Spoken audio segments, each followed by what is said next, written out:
What up, chat? It's your boy ThePowerXLofficial, and we're back with another episode. So buckle up and lock in. It's time to get jiggy with it, boy. So today's a new day. Stream's been effing up lately, but I updated the OBS, so hopefully when we go to stream the game today, it doesn't just one screen it. I have no idea why it's doing that.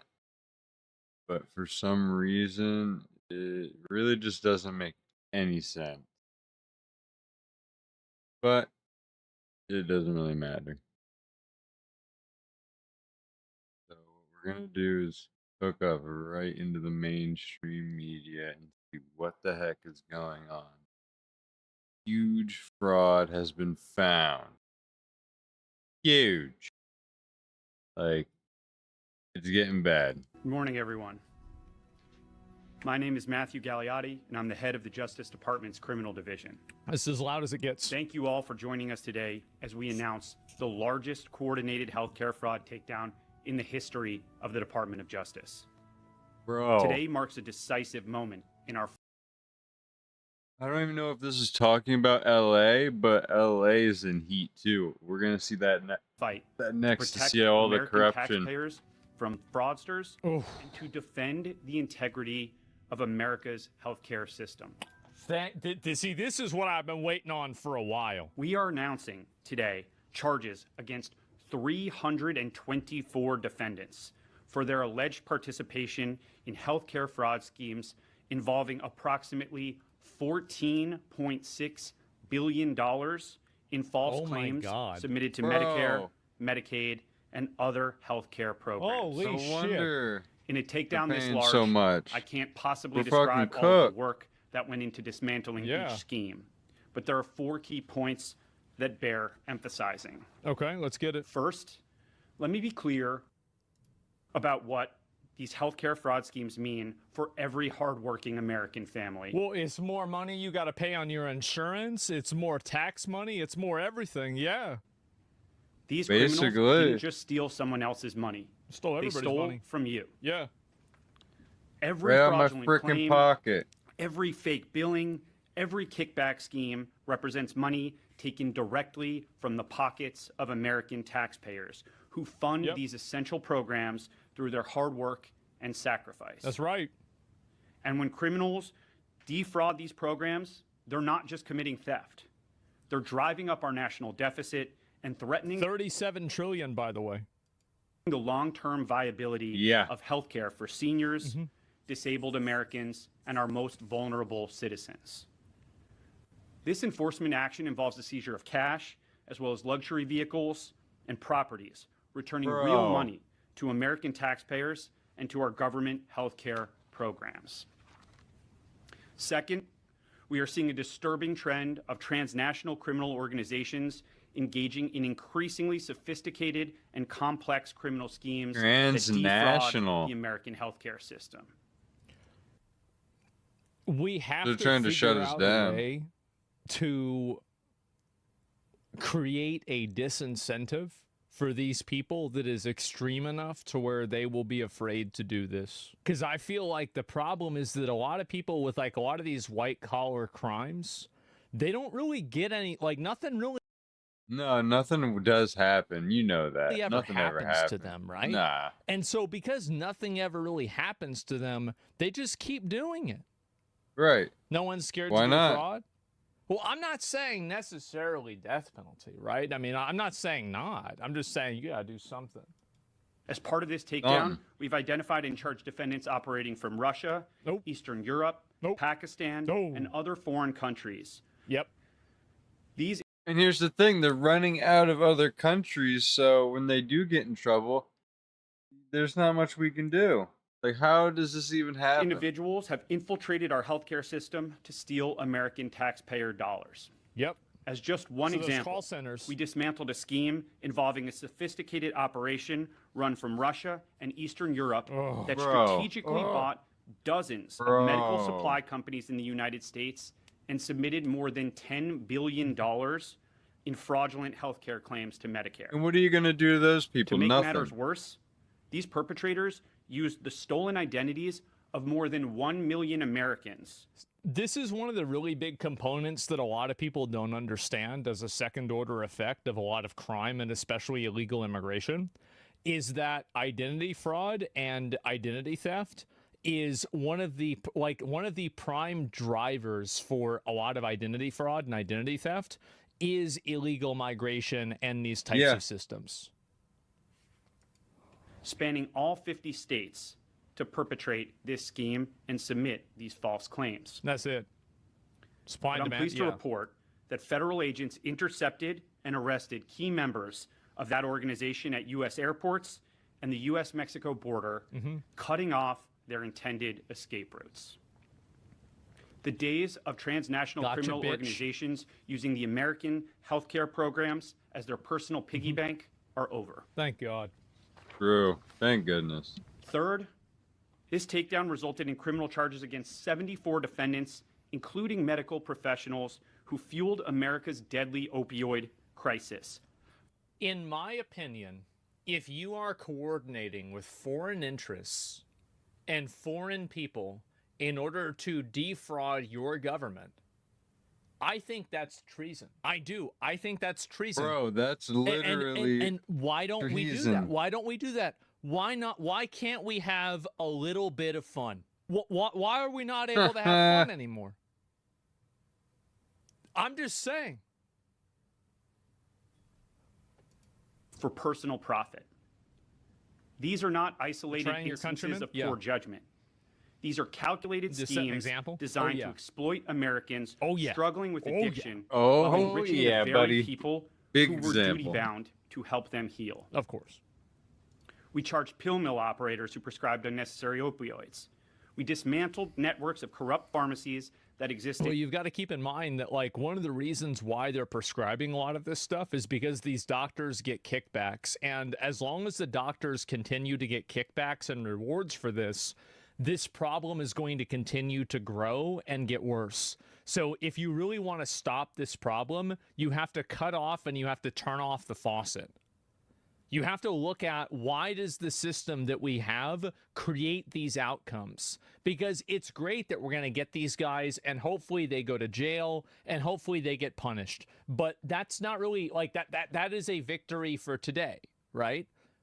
It's winning the battle. I'd much rather win the war is what I'm really trying to say. The problem is the policy that creates an apparatus for this to continue happening. Because it's not like this is going to stop happening tomorrow. Even if there's a high punishment for it, people will still do it. It's solely to distribute drugs to addicts and dealers. Do I get my tax dollars back? No. Feeding the addiction crisis that has devastated so many American communities. This is not healthcare. It is a staggering breach of trust. Yep. And under my leadership, the criminal division will prosecute these criminals as aggressively as we would any drug dealer, because that's exactly what they are. Treason. Do treason. Fourth, many of the defendants charged as part of this takedown specifically targeted our most vulnerable citizens.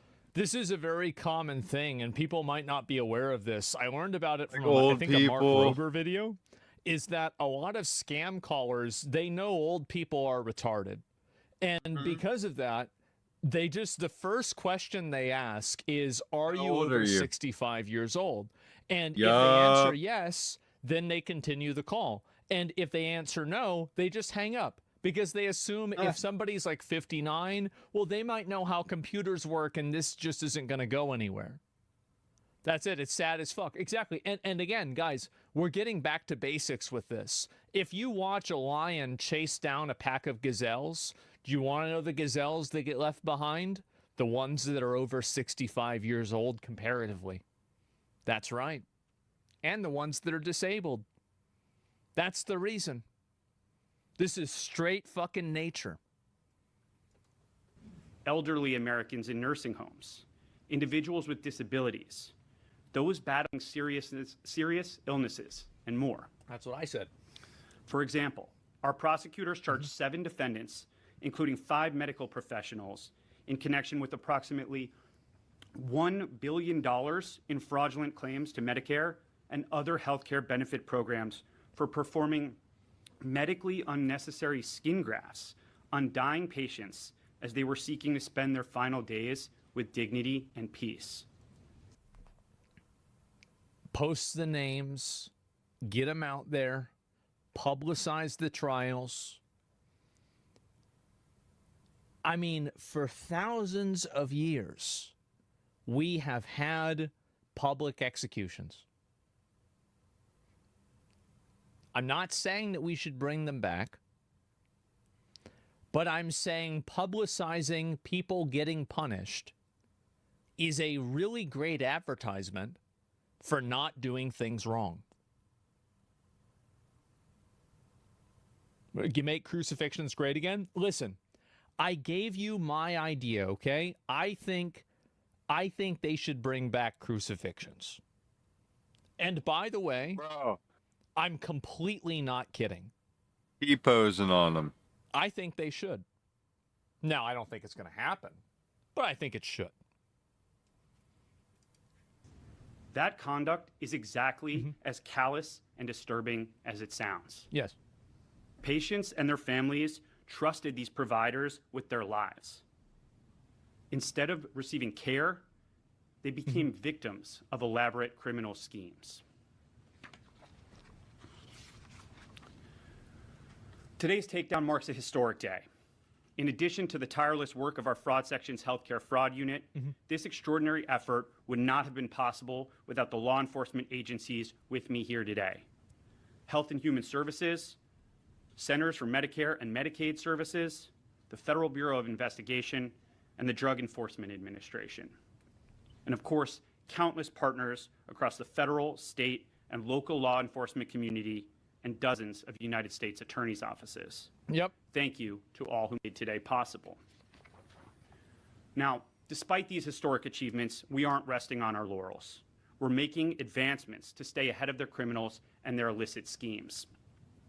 That is why today I'm... See, this is the thing, is that a lot of the people that do this stuff, like, you're probably never really going to cut the head off, because, like, the people that are really, really good at it will usually be able to get away. But the middlemen and the people that are, like, the real executors for this stuff, like the people that are actually performing the actions, those are the ones that you can keep getting over and over because they don't have the same level of, like, innovation and technological savvy in order to cover their tracks. I'm also announcing that we are working with our partners at FBI, HHS OIG, and other federal agencies to create a healthcare data fusion center to revolutionize how we detect, investigate, and prosecute healthcare fraud. These efforts will be led by the Criminal Division, specifically the Fraud Section's Healthcare Fraud Unit, and comprised of data specialists from the unit's data analytics team. The Fusion Center will break down information silos using coordinated data analysis to enable our investigative teams to quickly identify and dismantle emerging fraud schemes. Yeah, these guys are, like, the thing is, if you invest the energy and the time into this, you can solve this problem. The reason why this problem doesn't get solved is because, honestly, the main reason is just simply because the government doesn't really have the time or the energy or the funding to do it. They can, of course... I don't think so. They have plenty of time, energy, and funding. That's bullshit. If they wanted to, they could take this all down. It's the people that are a part of it don't want that to happen. So they may even be a part of the government. That's why they let it happen. Solve this problem if they want. Most preventing likely. money from going out the door. Because they could solve it if they wanted to. Today's enforcement action represents the largest healthcare fraud takedown in American history. But it's not the end. It's the beginning of a new era of aggressive prosecution and data-driven prevention. Feels good. Feels really fucking good. And so now they have the time. Well, now they're probably getting different funding, and they're having their goals reallocated. I'm not sure. Man, I don't know. They better do something, though. Here's the big story of the day. Los Angeles has been broken for a while, but now it's also broke. As Anthony Cabasa showed us, the ICE riots were not only destructive, but incredibly expensive to respond to, accomplishing absolutely nothing to stop these. Actually, now that the LA riots are in the rearview mirror, what did they accomplish? Nothing. Literally nothing. Federal raids all across the county. Content? It As was the Trump great administration content. openly states, it only caused your them town. to double down. On to LA Mayor Karen That's Bass. right, bro. The guy was like Ludwig. The thing is, like, Ludwig. yes, 100%. Like, and that's the thing. The more they cry, the more you need to just keep going and do it even more. Just completely, bro, break their spirit, break their soul. Demanding that The ICE mayor's name operations is completely Karen? stop Yeah. here in Los Angeles. Fans laughed and said there is a 0% chance that is going to happen. He says the more riots, the more protests, the more activists and politicians that interfere, they're going to double down on their operations at the federal level. Now, it would be one thing if all this did was waste the EBT tribe's time, and possibly whoever was mysteriously funding these riots. But no, Where do they come this is from? going to domino into the collapse of Los Angeles. As of yesterday, I live in California. It's weird that Kamala's running for governor. No. To be fair, No, she's not. I mean, okay, she did fuck everything up too as vice president. Like, yeah, I was gonna say at least she didn't light the country on fire, but then I remembered actually, like, well, when they were president, they did have those fires, like all those riots and shit too. Yep. So, I don't know. I mean, y'all are fucked, man. Like, y'all are fucked. You can't come here, by the way. But unless you're hot, and a girl, by the way. I don't want any competition, okay? Things are hard enough for me already. Unless you're a hot girl, you cannot come to Texas. You have to stay there. Amen, brother. LA just declared a fiscal emergency, which is already on top of how back in April they proposed laying off 1,600 employees, with 400 of them being from the LAPD, asking for a $2 billion bailout Just from what they need. Less police. the state. And a For sure, bailout. to be clear, 1 month after that request, California announced a $12 billion deficit, citing Trump's tariffs. So I Trump's what? somehow doubt Bass is gonna get that bailout. But after those proposed cuts, the anti-ICE protests and rallies cost the city an additional $32 million. So they're basically running that city into the ground. Way more than that. Bro. I think that they are underrepresenting it because they don't want to show how badly they fucked up. There's no way it was only $32 million. I feel like even if they said $320 million, I would be like, maybe. Causing them to need 248 police non-sworn personnel layoffs and cutting 41 actual firefighters. Even though they're... Bro. So They're cutting firefighters to put out the fires of the cars. So the solution to that is to cut get 40 rid of of them. Yep. Oh shit. This is embarrassing. They're only getting rid LA, of you need citizens to step it of the up. police department. Keep in mind, It's like, during- imagine if everybody hates the police. Like, imagine if you're a firefighter out in California and you're just getting kicked in the dick by this. You had nothing to do with this. You didn't have anything to do at all. Yo, true. Oh my God. How are you going to say the LA protests didn't accomplish anything, yet they cost the government, which they disagree with, $232 million? Okay. Let me address your question because it's just so stupid. I can't let it go. How are you going to say the LA protests didn't accomplish anything, yet they cost the government, which they disagree with, $32 million? Because the government that they agree with is the local government, which is the LA government. The LA government is on board with them, and they actively did not cooperate with ICE. So it cost the Los Angeles department that they agreed with. This is, again, it's the local government and state government and city government versus federal government. And then you go, I think it's more than that. I don't even know. I don't even know. They're sending retards. That's, I was going to say they're not sending their best, but how can people be that stupid?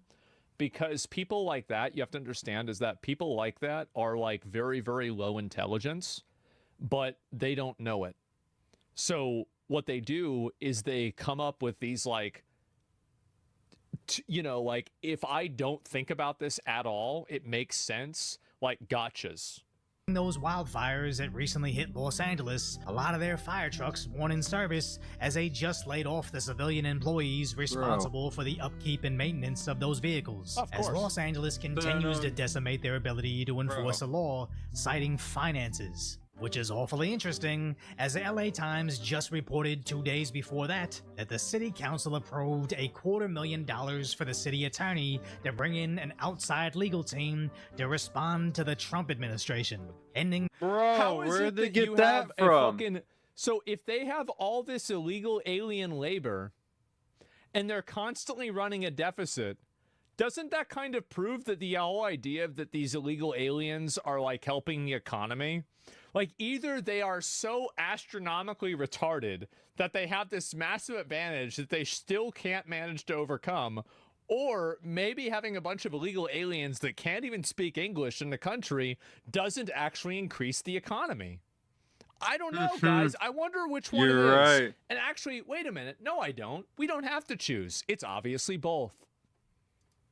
Their article with, they have been willing to detain and deport people that are here legally. I don't think I've seen a single instance of this, and let me know if you have in the comment section, but it just seems to be more of this fear-mongering that only reinforces the idea that local residents need to protest the feds, which will only dig them deeper into debt, forcing them to lay off more police officers to keep the citizens safe, with seemingly unlimited amounts for attorneys to keep themselves safe. And again, who does a city expect to pick up the check?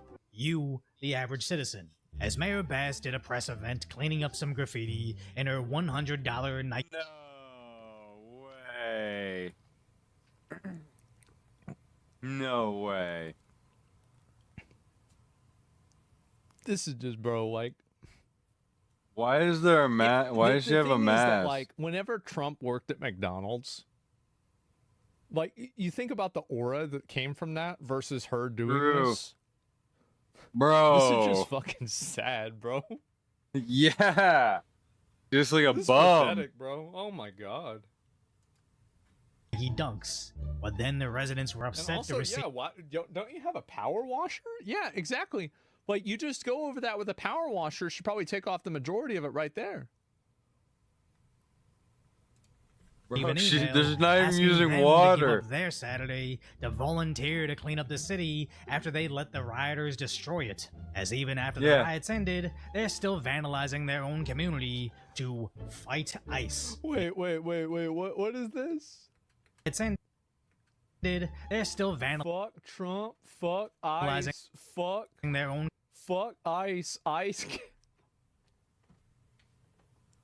ICE KK. You ran out of room for the third one, didn't you?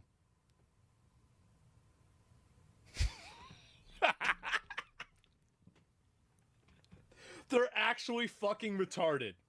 Oh my god. Bro. That's so fucking sad.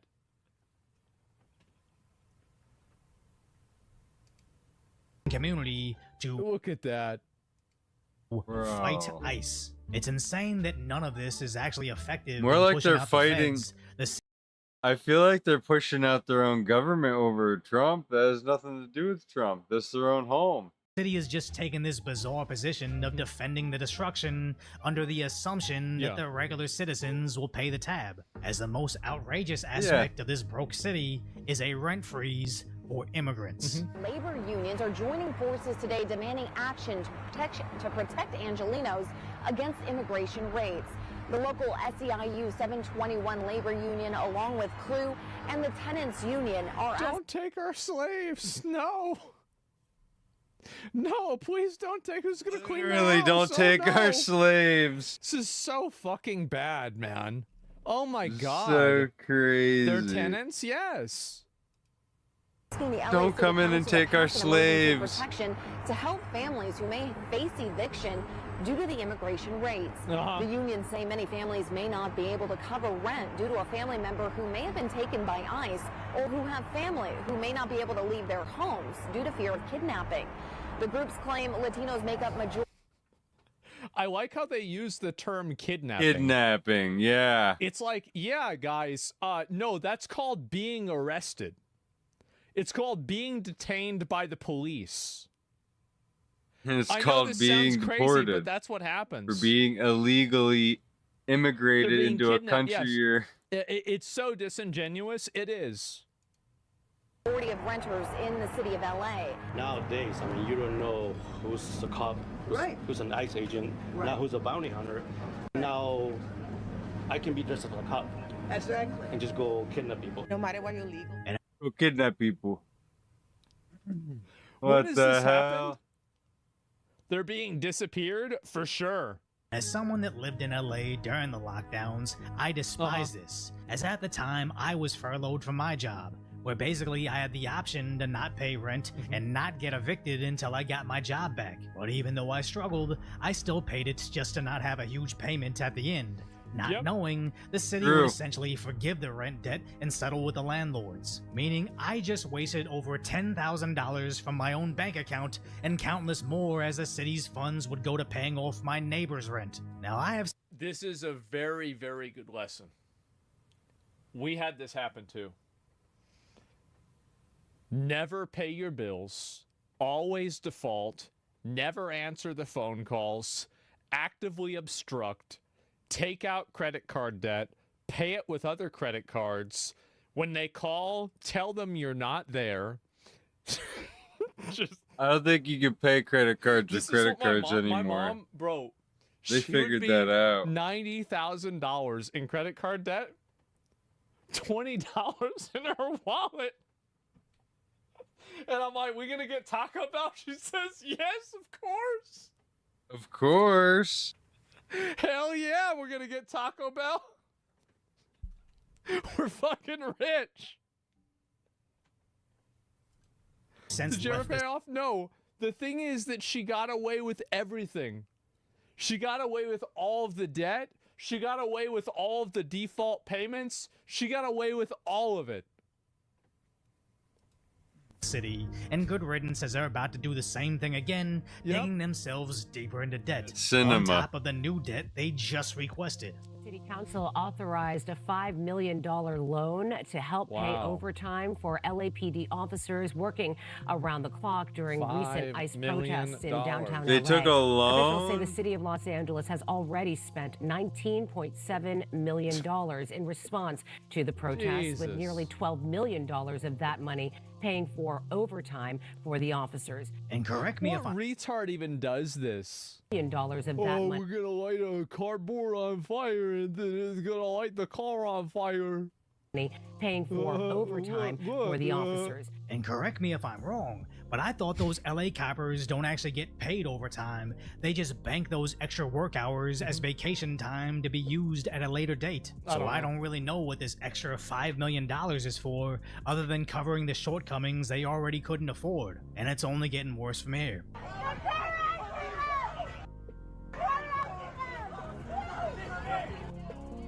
This is video from 9th and Spring this morning, and it sure looks to the layman that those LAPD officers on scene are at least helping the operation as those federal agents took people into custody. Just arrest them, bro. Just arrest them, put them in jail.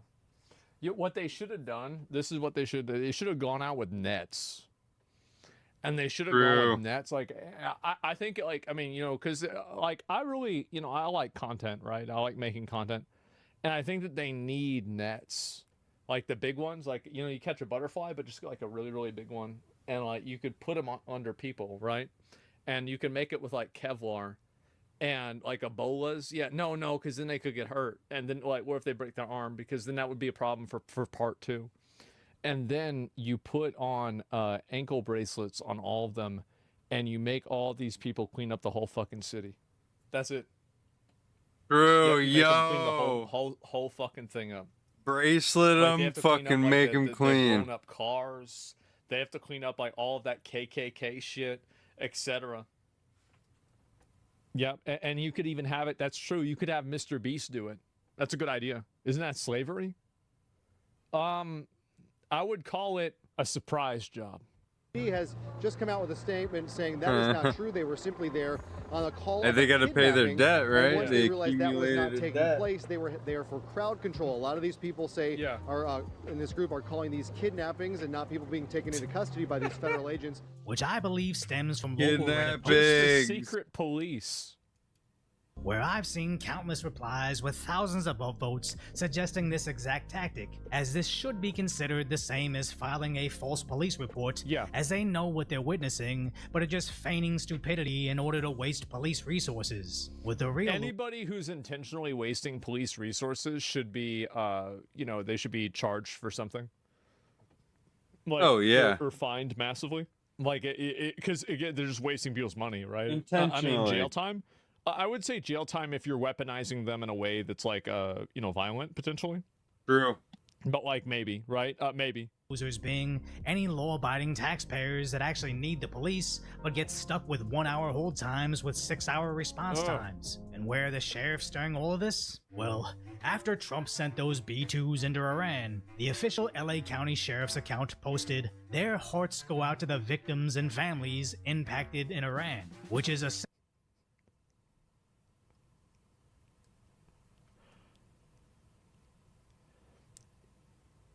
Iran didn't have the internet at that point. They shut down the internet because they didn't want the people of Iran to realize that they were getting their ass beat, and so that they shut it down. So like the people in Iran wouldn't even be able to read that to begin with.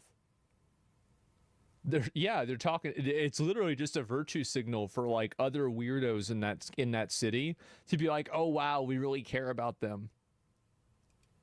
Essentially an American sheriff sending condolences to Iranian nuclear facilities. It doesn't get more Los Angeles than that.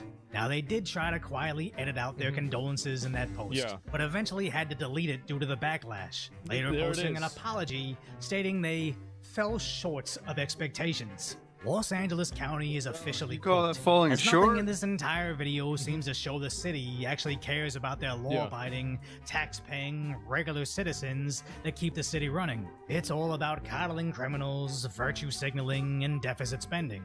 And that comes from the top.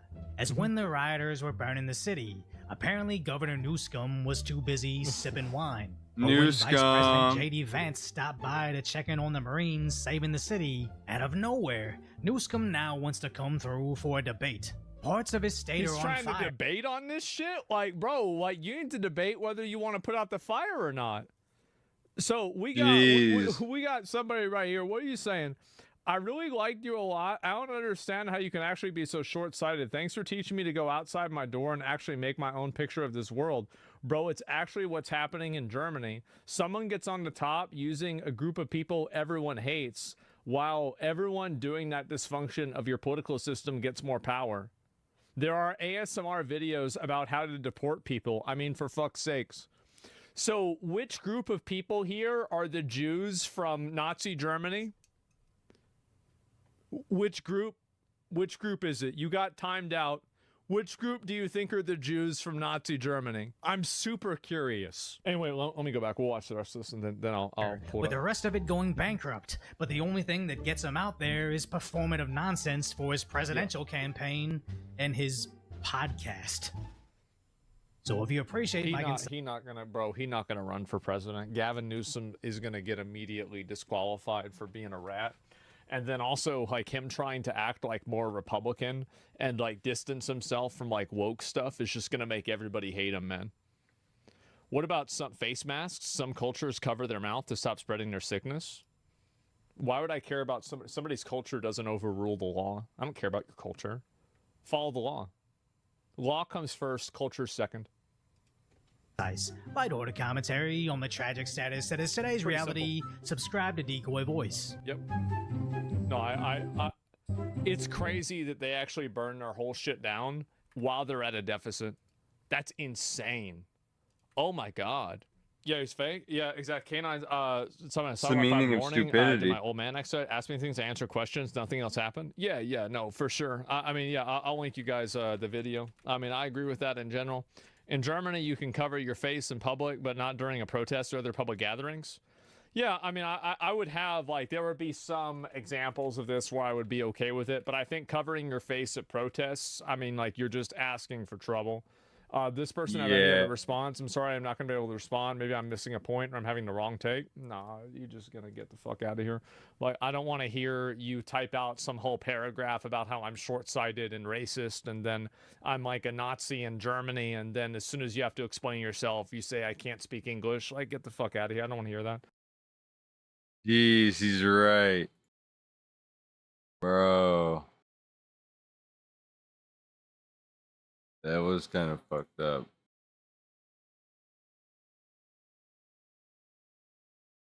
A little bit. Oh, shit. Breaking, I asked President Trump about communist Zoran Mandami blocking ICE from operating in New York City. Okay, here we go. Let's listen to it. Here we go. Mr. President, your beloved New York City may well be led by a communist soon, Zoran Mandami, who in his nomination speech said he will defy ICE and will not allow ICE to arrest criminal aliens in New York City. Your message to communist Zoran Mandami? Well, then we'll have to arrest him. Perfect answer. Literally perfect answer. 100%. That's what you do. Yeah, I mean, I can't imagine, like, so in what universe does a mayor of a city think that they can actively fight against and impede the federal government?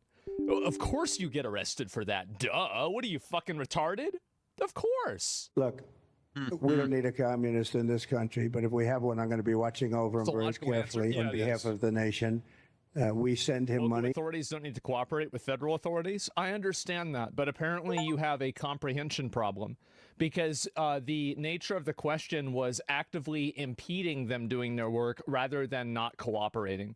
And so not cooperating and actively impeding are two very different things. So you need to learn to listen better. That way you don't get yourself confused next time. We send him all the things that he needs to run a government.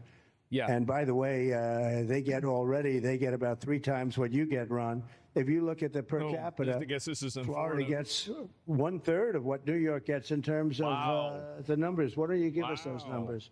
Yeah, well, that's what we should send him. Yeah, well, like sometimes people say Florida gets more because they count Social Security recipients, but that's not money to the state. Those are seniors that live here. If they move to North Carolina, you could count it there. So it has no interaction with the state government. They get more in the city and state governments than we get. Right, substantially. We're going to be watching that very carefully, and a lot of people are saying he's here illegally. He's, we're going to look at everything, and ideally. He's going to turn out to be much less than a communist. But right now, he's a communist. That's not a socialist. You know, I've always said, we will not have socialism in this country. In the speeches, I said, well, what? They skipped socialism. And you got a lot of them like that. And you see AOC, she's out there with her, bad IQ. She's out there. Bad IQ. That's one way to say it, right? Ranting and raving about how wonderful he is. Oh, God. Look, so far he's winning. He still has a race to win, but so far he's winning, and he has an advantage as a Democrat in New York City. I was there a long time ago, and it was a long time since a Republican won the city. Yeah, but you would think that a Republican would be able to win. Or you have a good independent running, Mayor Adams, who's a very good person. I helped him out a little bit. He had a problem, and he was unfairly hurt over this question. He made a statement to the effect that this is terrible. New York City can't have all these immigrants come in. And like he was indicted the following day. Oh. And I said, that was a phony indictment. And it was a phony indictment. That was a Biden indictment. I said, don't feel bad. I got indicted 5 times. Yeah. Every time you opened your mouth. That was a bad group. That was a very dangerous group, I will tell you. These were not nice people. That was the only thing they could do. They had no policy. They had no skill. They had no anything. But they were very good at that. They were vicious, horrible people. There we go. And that's a pretty good answer, I would say. And honestly, I totally fucking agree with this, by the way.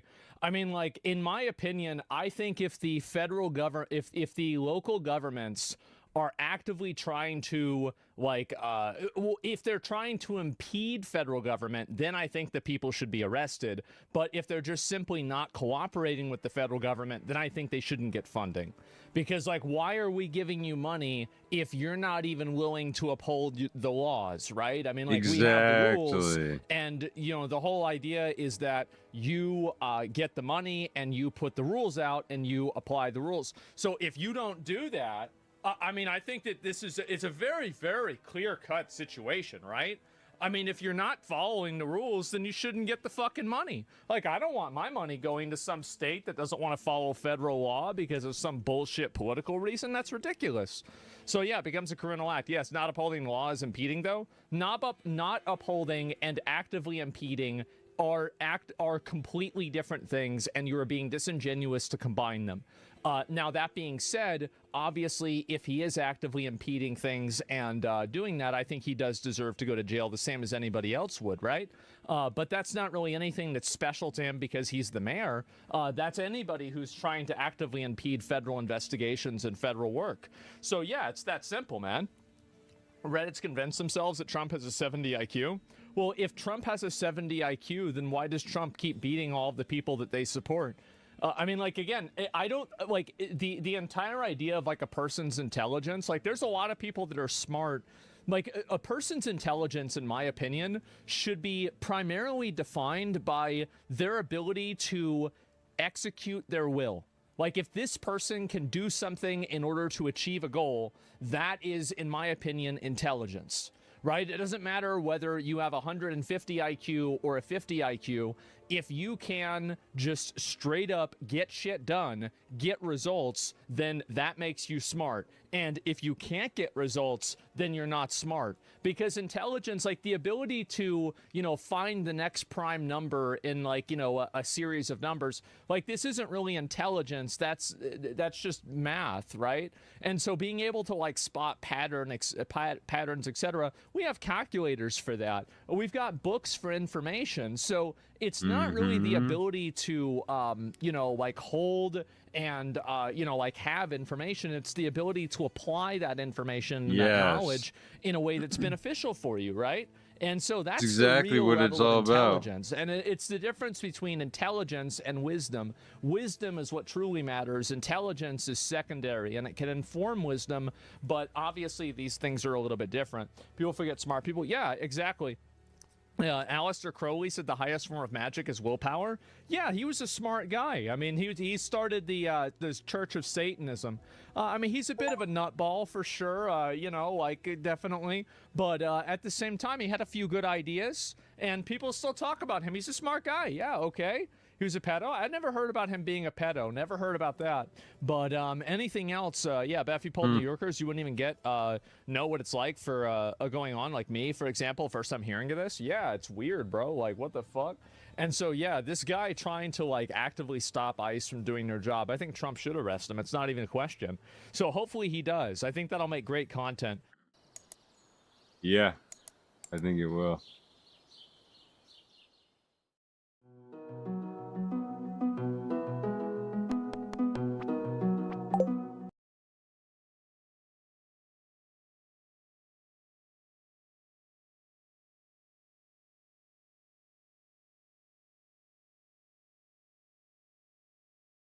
This is crazy.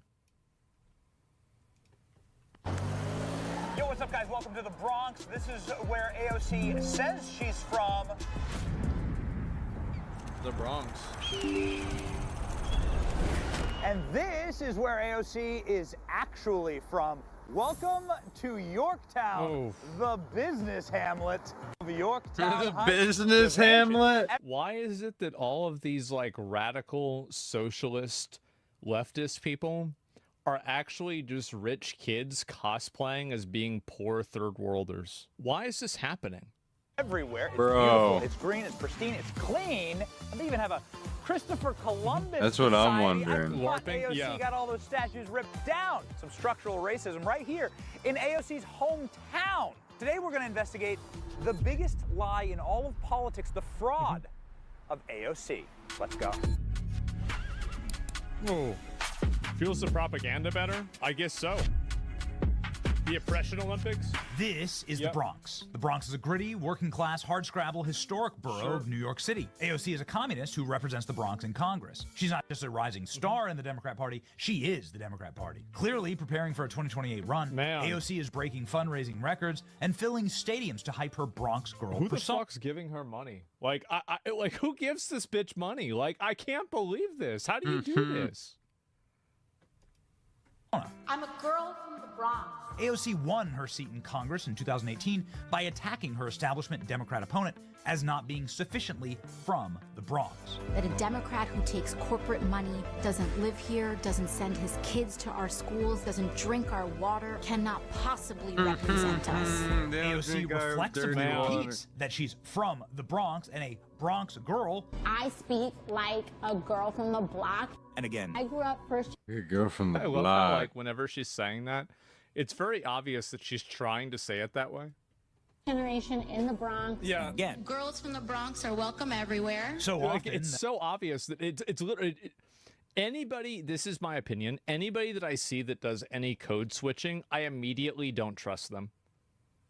I don't. That it's almost a pathology.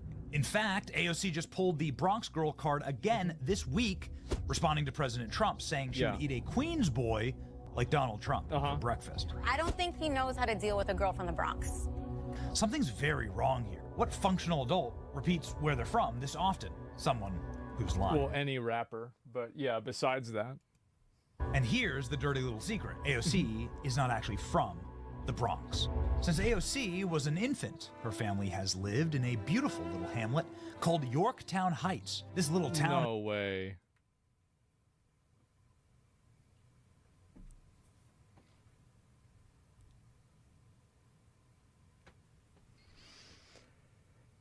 Oh, man. That's funny. That's really fucking funny. Wow.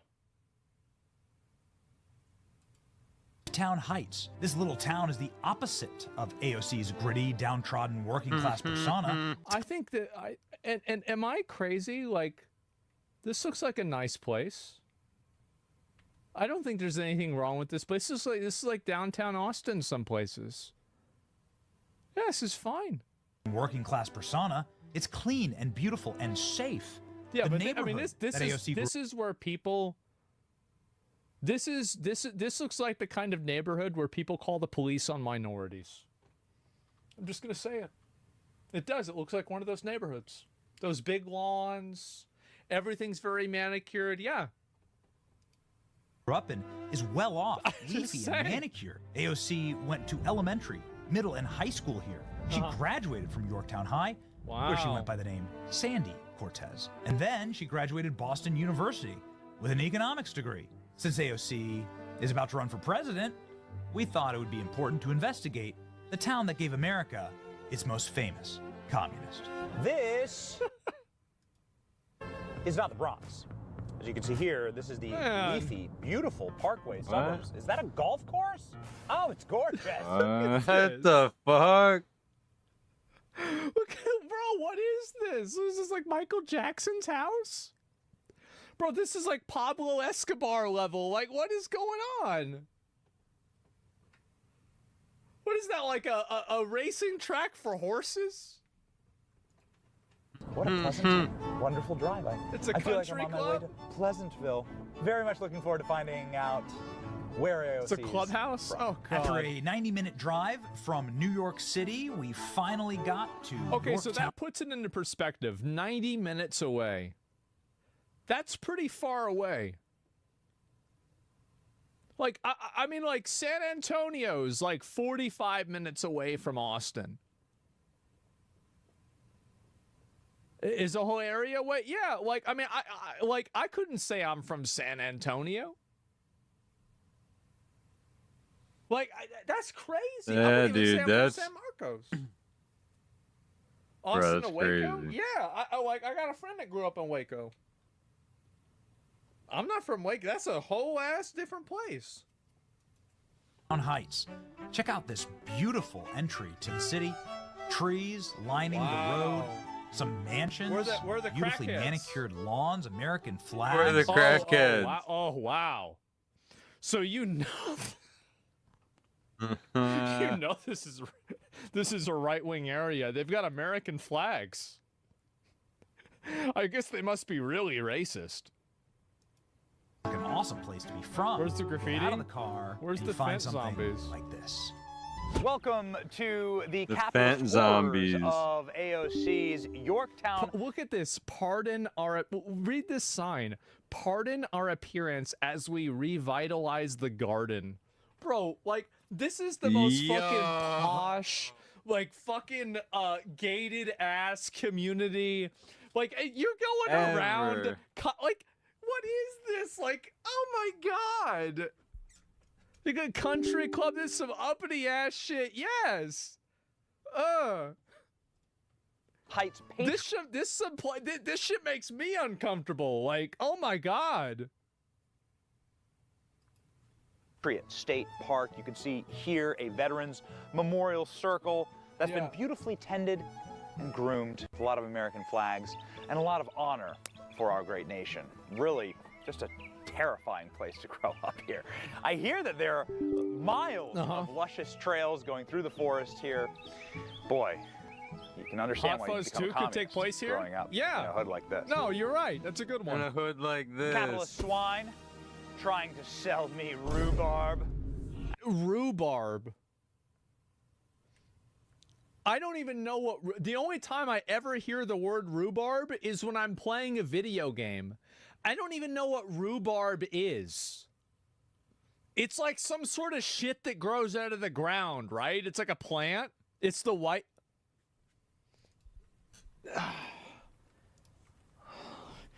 Is rhubarb a white people plant? Became popular in North America. I don't think so. Okay, so it doesn't. Well, my gram does. It doesn't want to say. So yeah. I can't just have it say it, right? It's bitter celery. Why don't these people just eat McDonald's? Fresh, real key lime pies. Dude, this is some place, like, I feel like I would get the cops call on me if I was in this place. Like, they just see, bro, they see me walking around. They see me, I'm walking around, they said, I think we have it could, well, I don't know for sure, but you might want to check his pockets. I don't know what he has on him. Yeah, I don't know what this is, and, you know, it's going to be sundown soon, and so if we could just get this taken care of, you know, a vagrant, yeah, I don't know what's going on here. Yeah, I get arrested for fucking vagrancy. This is nuts. Rhubarb at this beautiful Meadows Farm farmer's market. Yeah. That, like, you can just smell it. They just want my money, my capitalist dollars. I'm not going to let them do it. And keep in mind, they're going to want a lot of money. Those key lime pies are like probably fucking $27 on sale. I'm an angry Marxist, right? Now, this is what black pills someone like AOC, right? The fresh pies. Oh, wow. The fresh fruit and sweet vegetables. Corn. You know, could you imagine growing up like this? Hell on earth. Have they ever tried to apologize to AOC? Look at that. No trash, no graffiti. You know what this place could use? 20,000 migrants from a third world country. Yeah, let's see how it does after I think that. That would just fix this place right up. Yeah. Yeah. Yep. Ship them Yellow here. School buses, disgusting.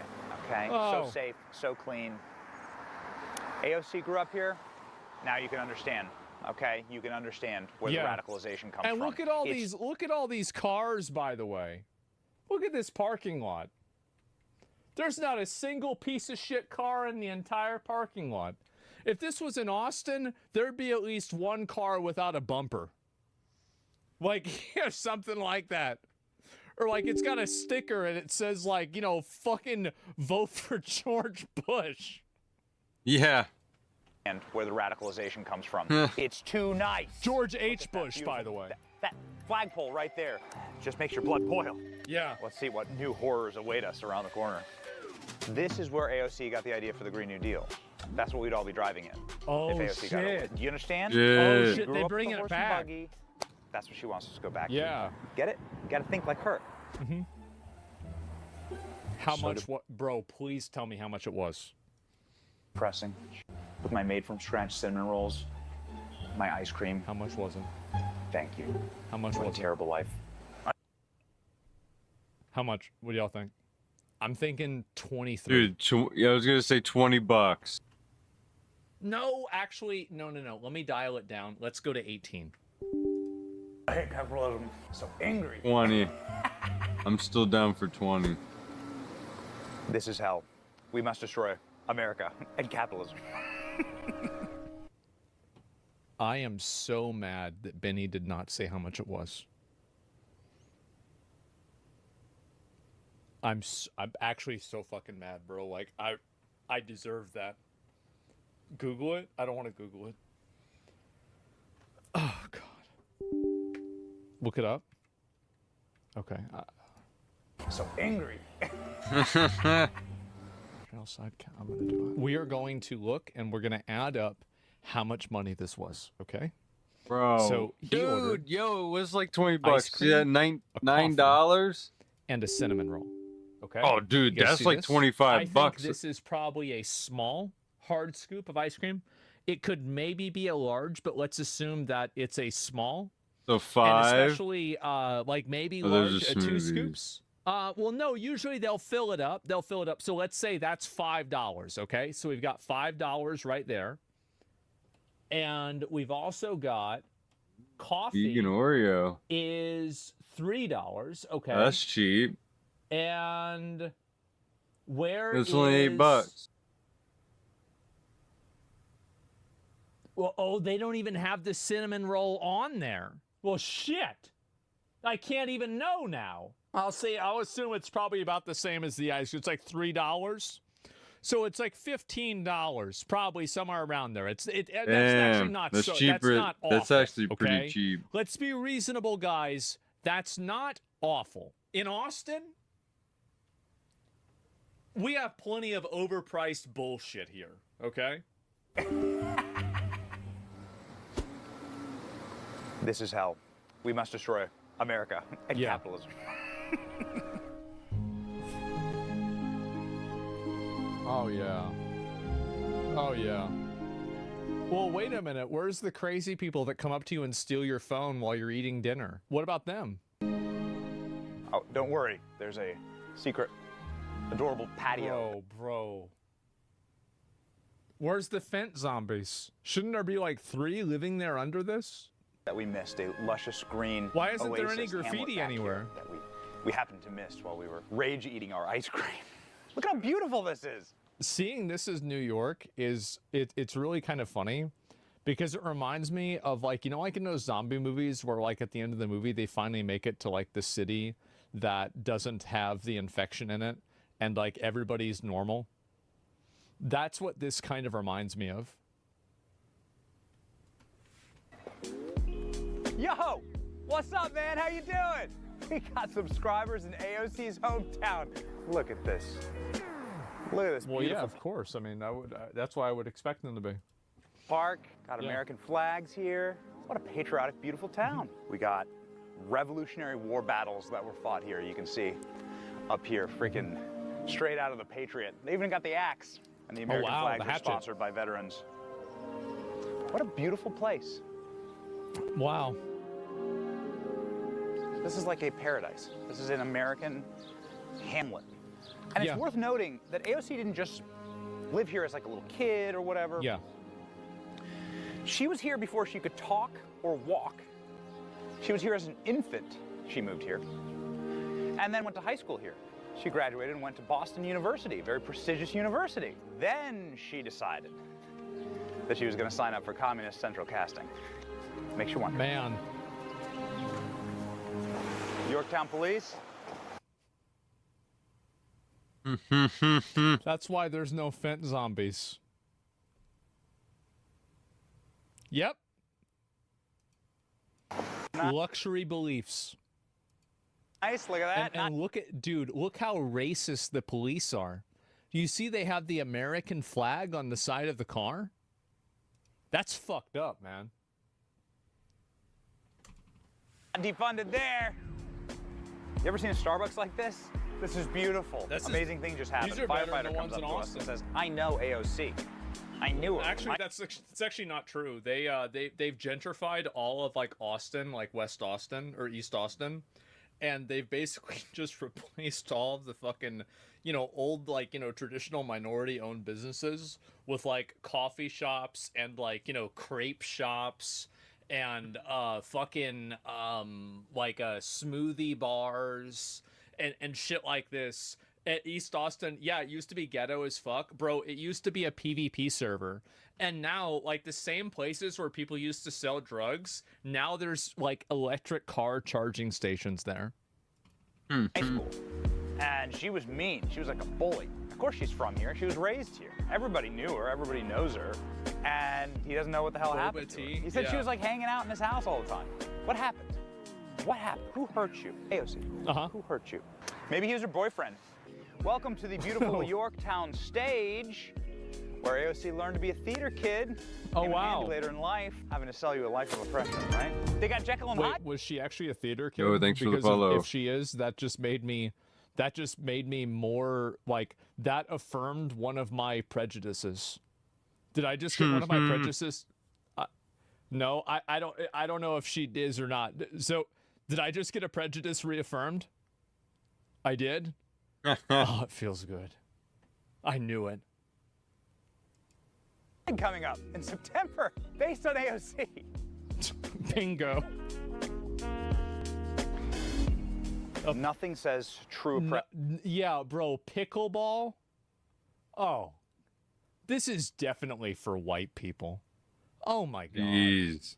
You know Nick's house, that $20 million piece of shit mansion? They've got a pickleball court.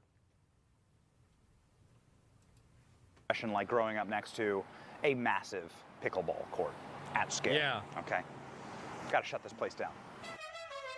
Rumor has it this is where AOC really found herself, really got in touch with yeah. the Mexican tequila bar. Don Beautiful, Pablo. happy, safe town. After a very pleasant afternoon in Yorktown Heights, we realized we must be missing something. Time to head over to AOC's childhood home. That's a really nice place. His childhood home. Hood. Wow. The hood. Wow.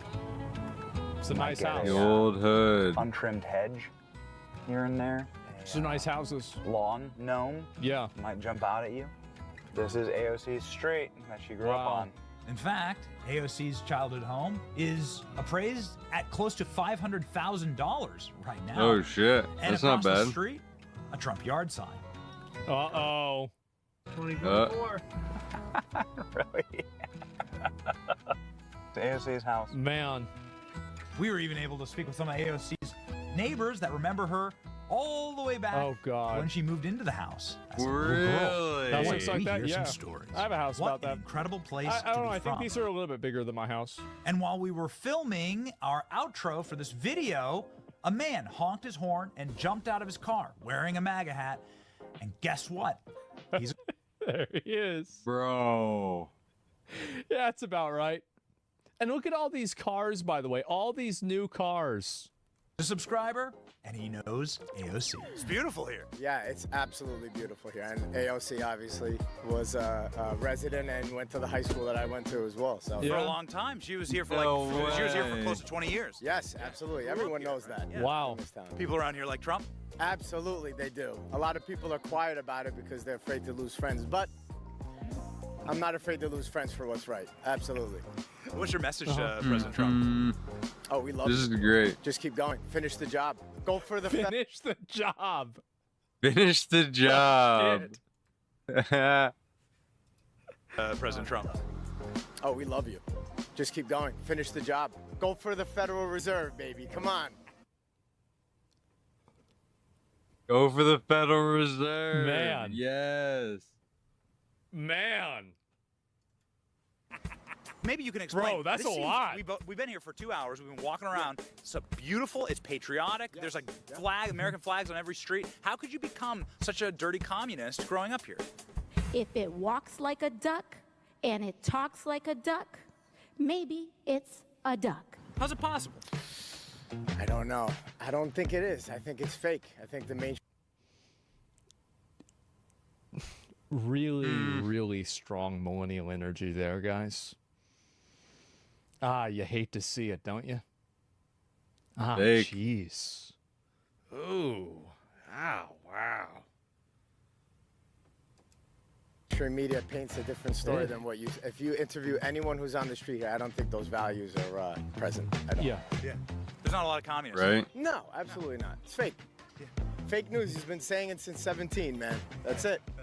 Identity politics is the foundation of left-wing coded ideology, demanding that the world is the foundation of left-wing coded ideology. Demanding that the world accept your identity is paramount. So why is AOC ashamed of her identity, of where she came from? And we asked, what does it mean to be two working class women showing up to the Met? She never talks about Yorktown Heights, and I can't figure it out. Be true to yourself. Yeah, I wonder why, right? And embrace your white, leafy, suburban Embrace your roots. white. Set an example for all these little kids. It's so sad. Living in really safe, low crime, clean communities like the one you come from. We see you. You matter. Your identity is respected. AOC, you could literally save lives. Or at least a couple of science projects. But to do that, AOC would have to admit that her entire political life, she's been fighting against herself. Am I crazy for thinking that, like, I would rather, like, this is going to sound like a really crazy take maybe, but I would rather live directly in the middle of New York City than live out there. Because, like, if I want to go to get food at like 1 in the morning, I guarantee you in Yorkshire, I would get arrested if I went to go look for food. And, like, out there in New York City, like, I could get food no problem. It's a shithole. That's fine. Doesn't bother me. I live in a shithole. It's fine. Like, yeah, I don't know. That's just me, right? I mean, a DoorDash? Nah. Bro, you're crazy? I don't know. Yeah, I mean, I don't know. Like, I lived in a city, like, I mean, my whole life.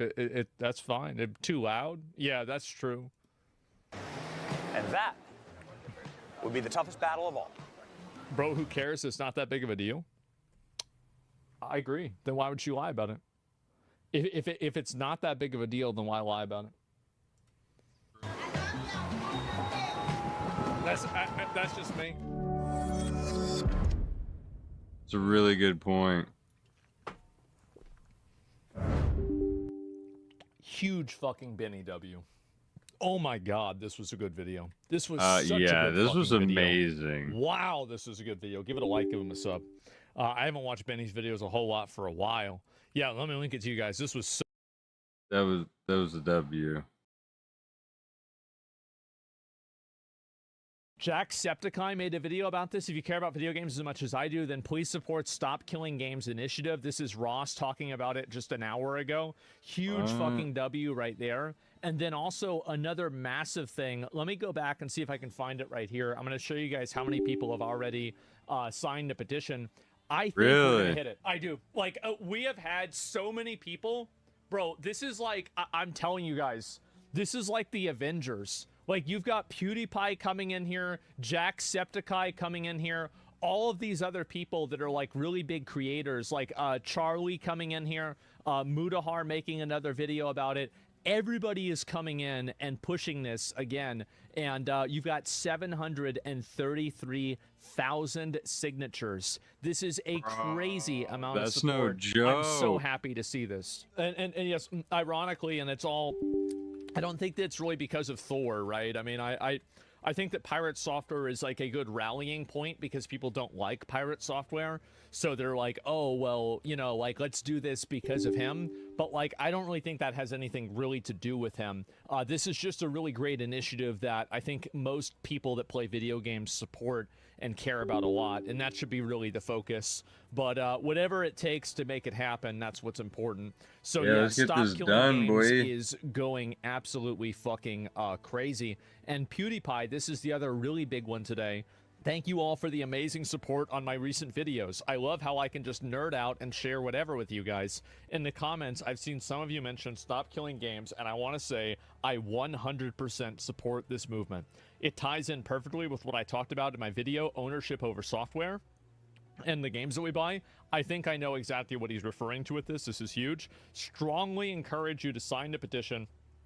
Takes like 30 seconds. Note, if you're in the EU, if you're not in the EU or UK, you can't sign it, but you can share it to people that are. So there it is.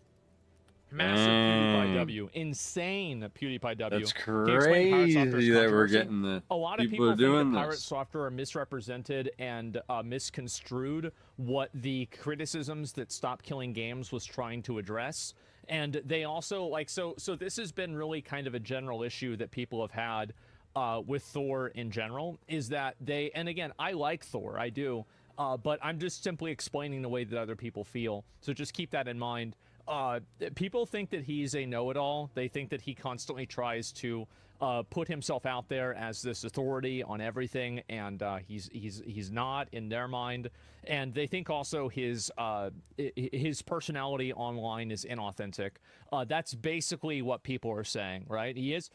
I don't want to argue about this. As I said, I like Thor. I think he's a good guy. I think people go way too hard on him. I can see that there are legitimate criticisms with Stop Killing Games and all, or not criticisms, but concerns. And I think that there's criticisms that, you know, you could say Thor does deserve. But in a general sense, I do like the guy. I'm sorry to say I do. And so that's it. Your biggest L? That's not really true. I've got a lot of them that are worse than that. So yeah, that's it. Fairby's a huge narcissist. I don't really, and this might sound weird, but people that are narcissistic or massively ego-driven don't even, like, that doesn't even show up on my radar. I don't get offended by other people's egos because I don't even think about that. I don't even worry about what other people's ego is. Like, oh, somebody thinks they're this or that. Great. Okay, that's fine. You can think whatever the hell you want. You know, that's just not to me. Yeah, I mean, I just do what I want, right? And so, yeah, anyway, so that's the way. Sorry if you're straight up wrong. He got caught lying and maliciously taking a movement at Ross. He's a piece of shit, got called out on it. It's not even about ego at this point. Maliciously, you said he got caught maliciously. You are putting that word, like, that is, you've made that up. That is a judgment call that you've made, okay? As I said, if the guy is so bad, then why are you writing fan fiction about him? Shouldn't the truth be enough? Shouldn't the truth be enough? Come on, let's be a little bit more realistic. How about that? And so anyway, I don't want to go back and forth about this. It doesn't really matter because really, who cares about pirate software being right or wrong in classic WoW or this or not? The end goal, the light at the end of the tunnel, the initiative is what matters, right? That's what really matters. And it's got over 700,000 fucking signatures. I'm going to make this, you know what I'm going to do? If you are in the UK or EU, please sign this. I'm gonna make this my pinned message for the day, at least for a while. And so let's go back. There we go. And that way you guys can sign it, and we can keep it right up there on the top.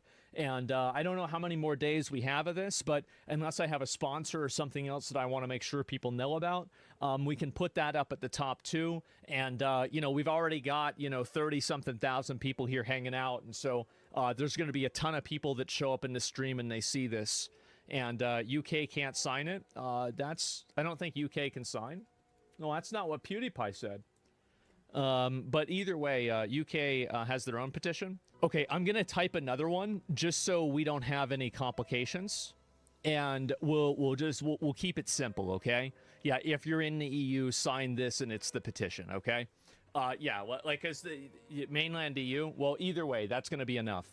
And so, yeah, I totally support it, and that's what really matters. So we've got, obviously, PewDiePie supporting this, Charlie supporting it. I've obviously supported it a lot.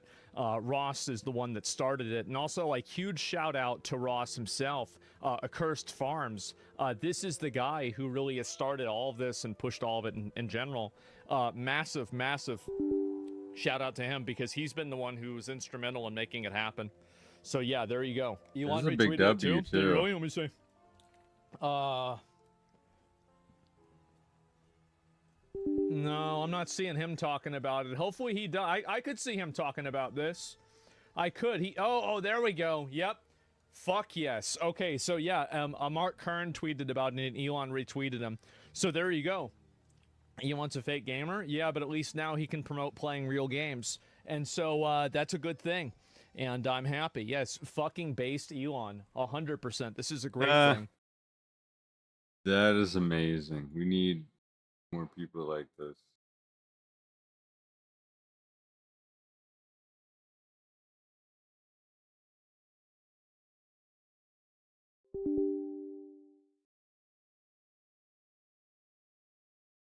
Let's see what we can do on this Valley game.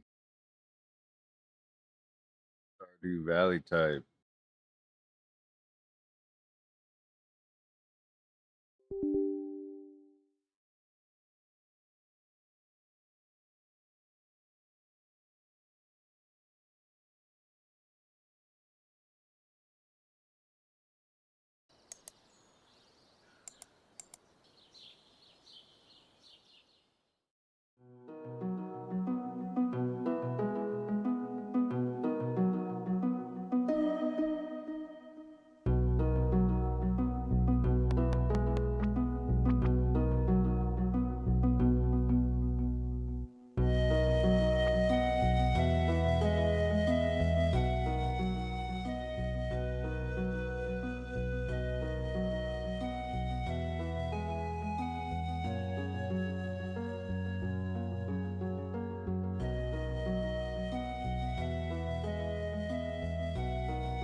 Here we go.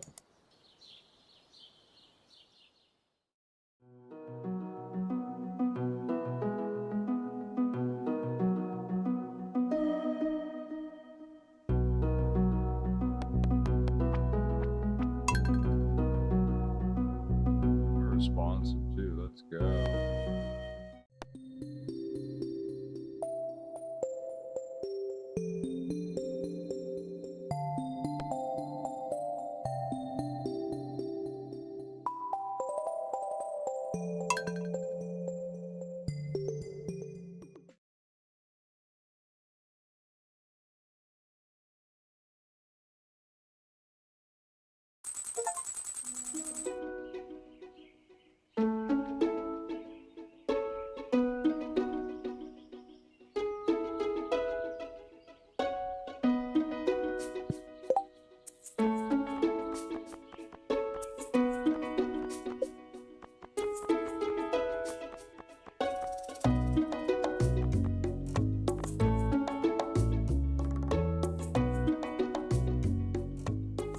Gotta fix.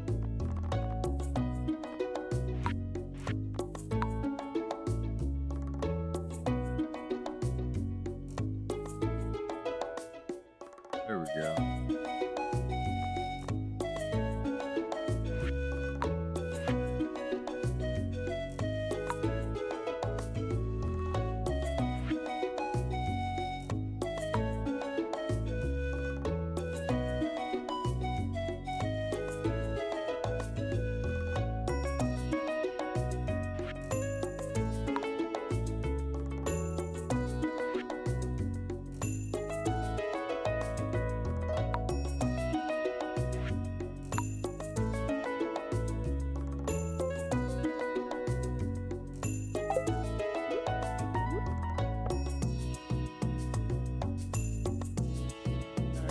Gotta restart it and we should be good.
check something. Get too deep.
All right, I figured I had duplicates.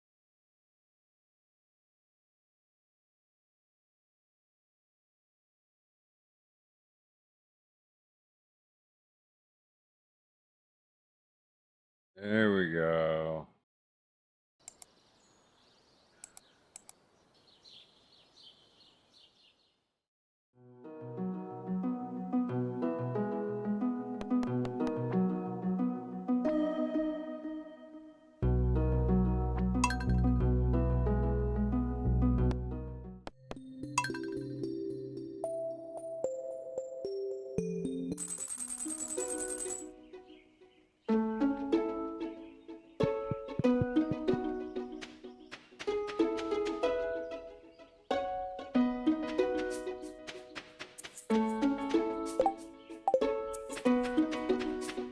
It's all working.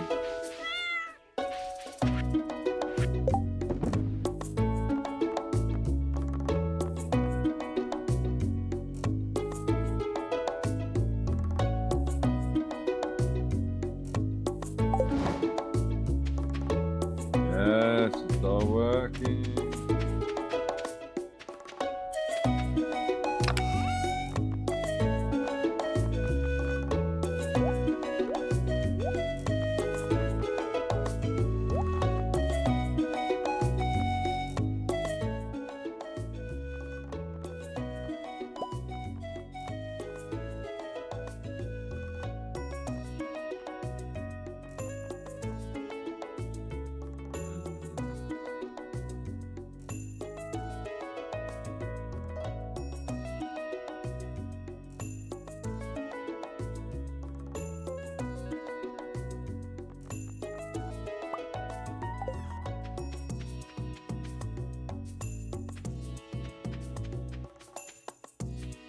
See what I can do here.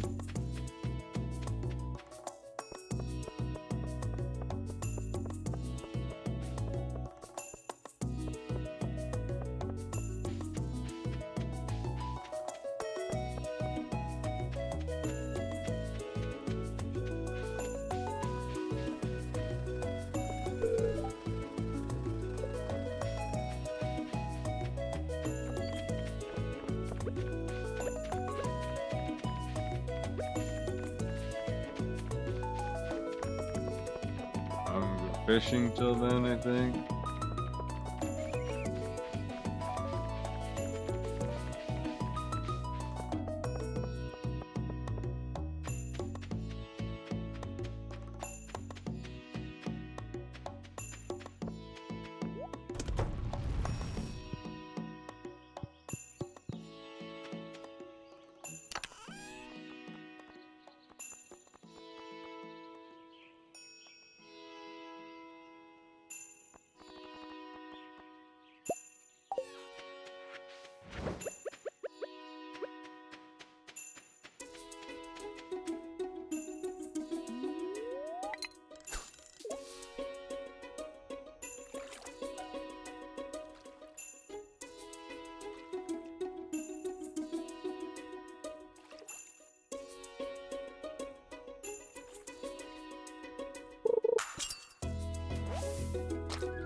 Bottom of the mine.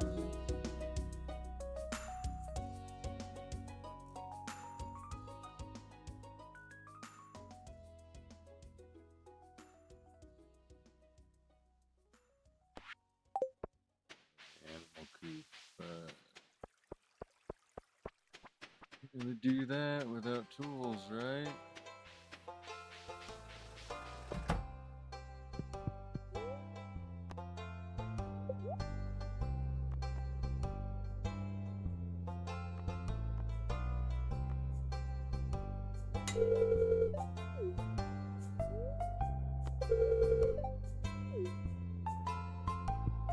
Ah, shit.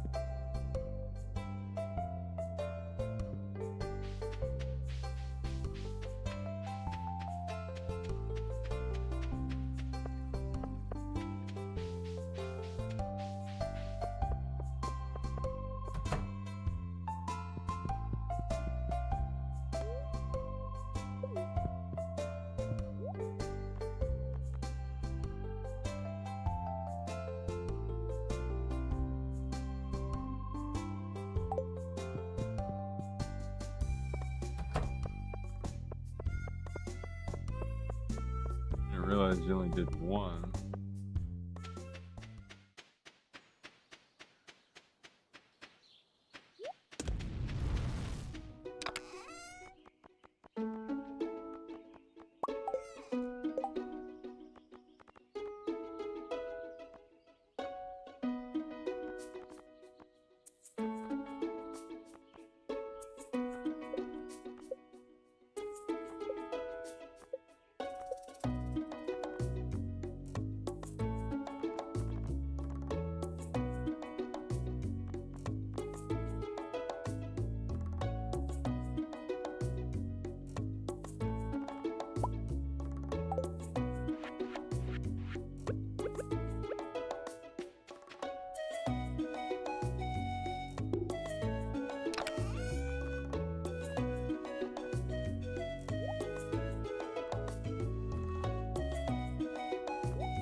on, brother.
There you go.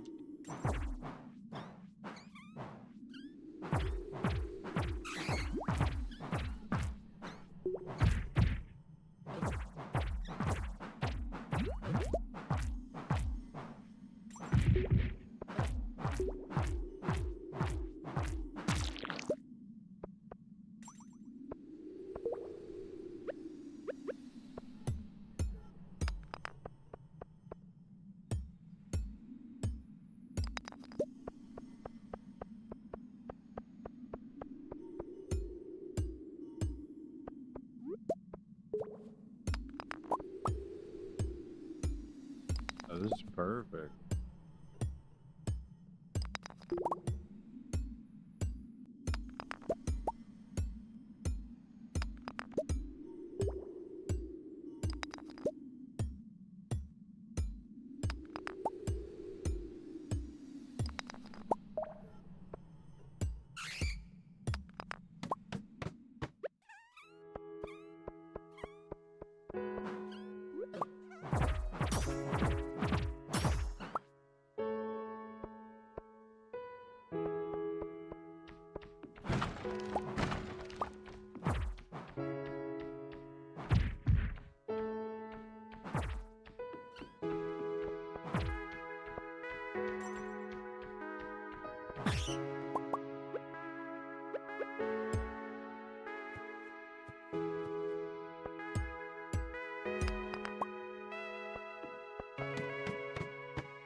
at me.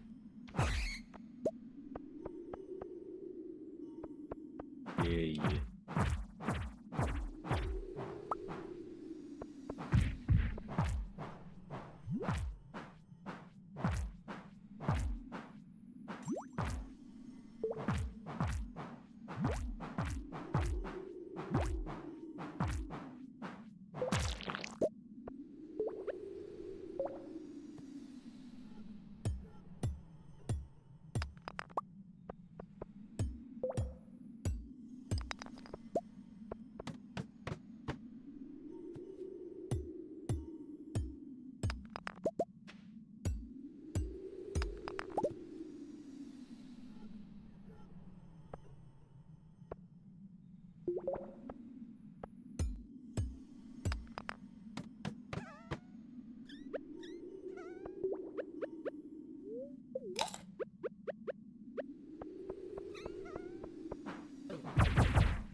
Bro.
New boots?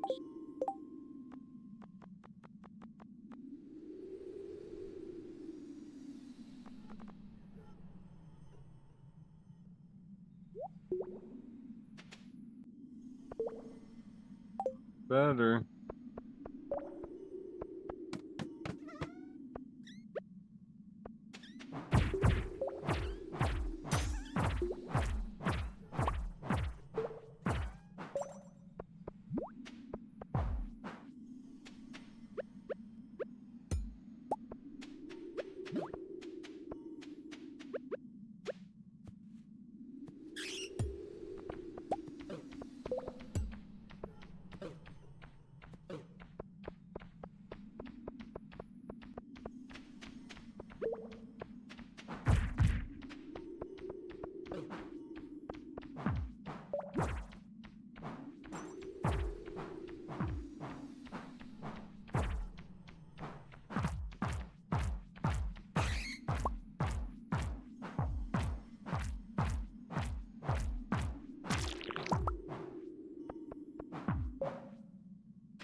Got home just in time.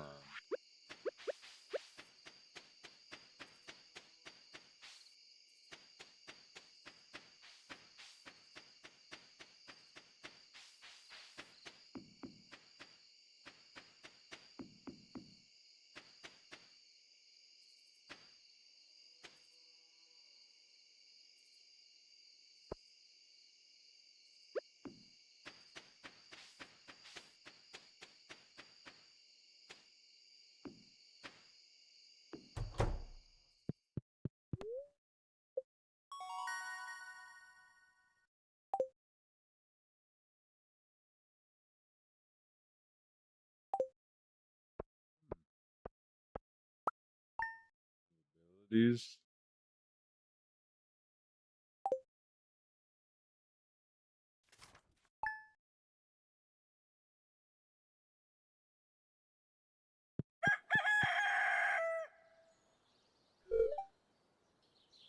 Morning, lad.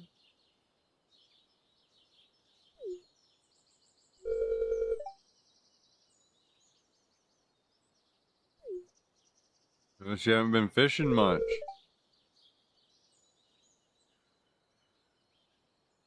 It can be difficult for a beginner. I figured I'd give you a few pointers. Maybe it'll help you.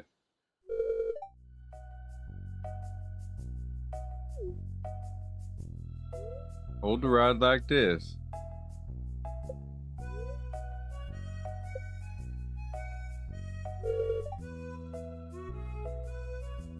One more thing. I wanted to give you this.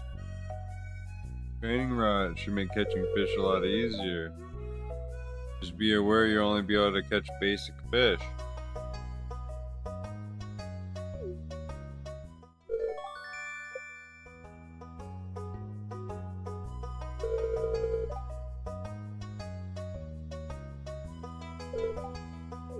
Look.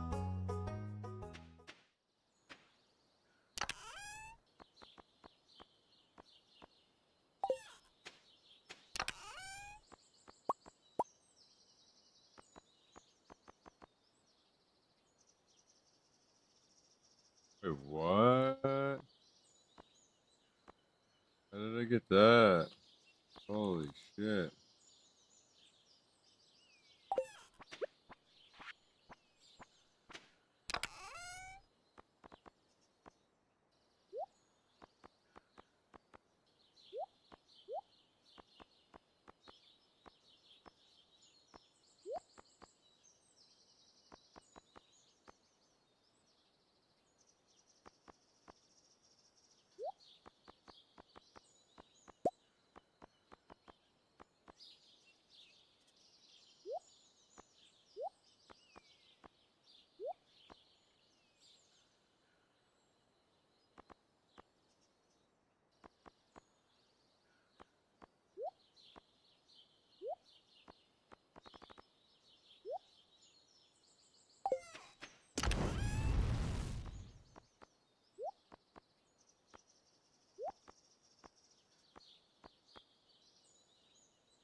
Huh.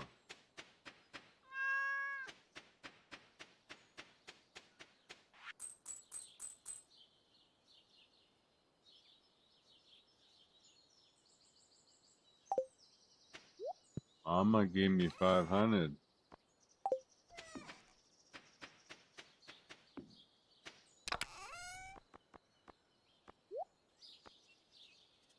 Fishing rod.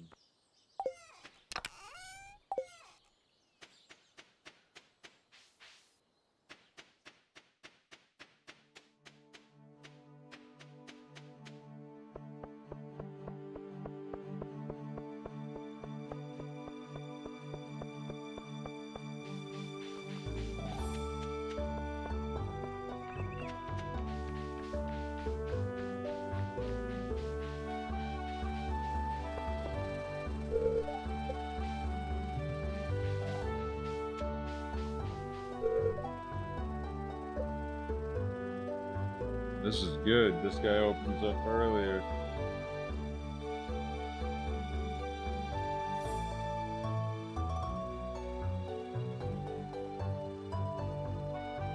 Time to take a peeps.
Let's get that watering can.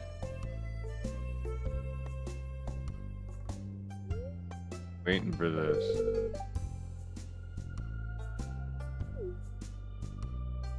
Ready yet?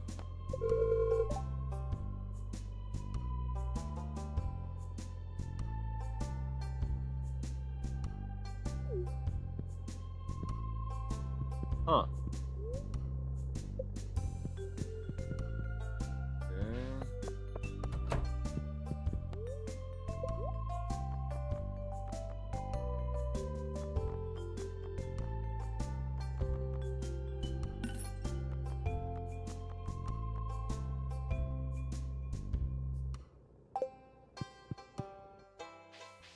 Make some big money here.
can bring a flounder.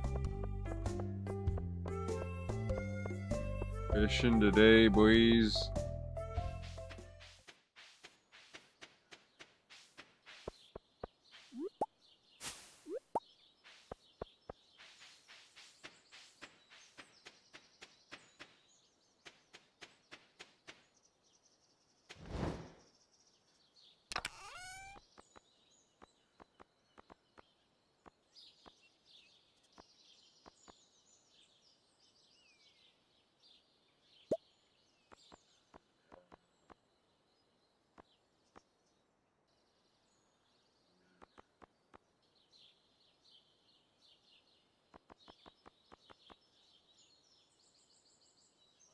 Stuff sells that too.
I think I know what I'm doing now.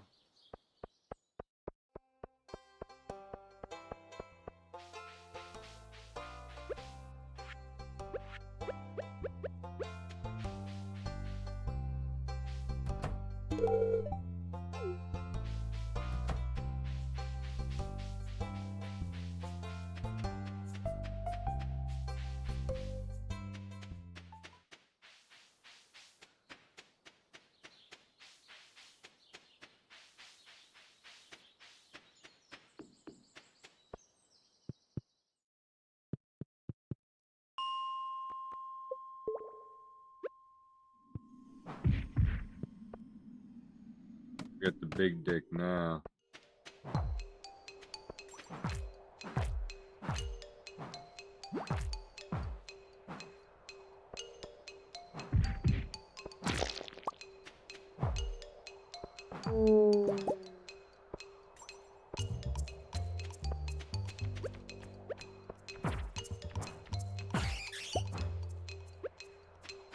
Two-hitter quitter.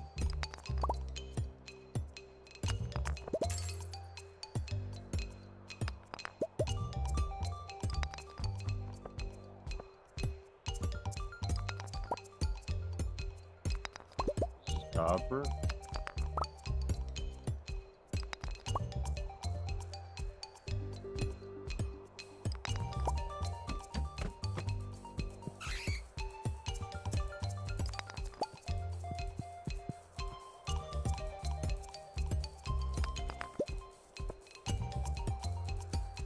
Get it.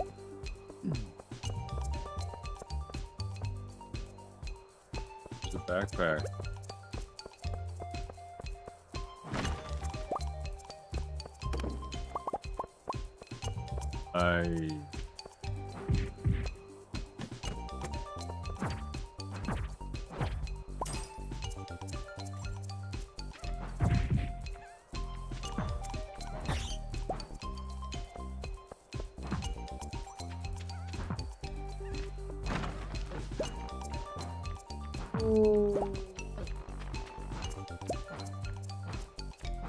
Fish. Another.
Give me that shit.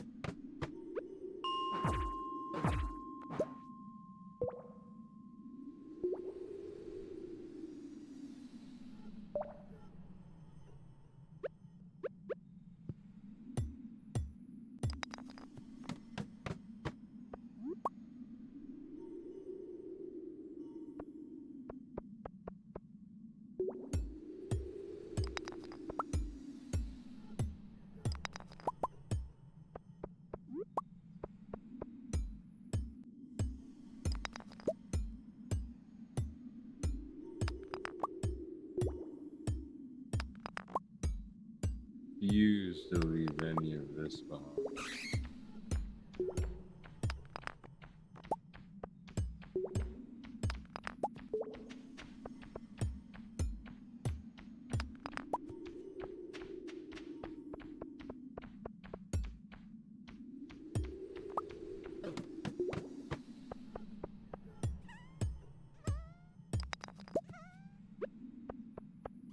Asper, eat that.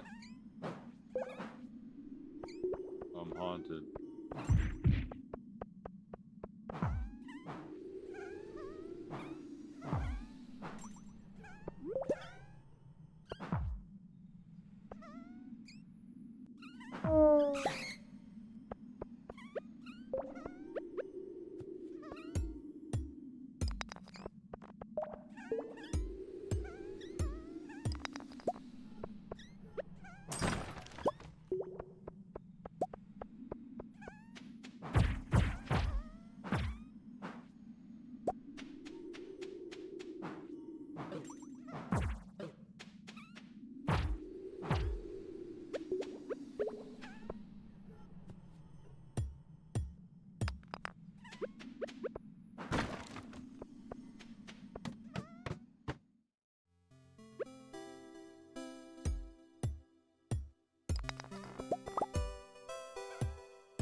got.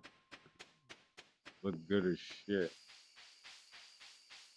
I think it's a crystal sword.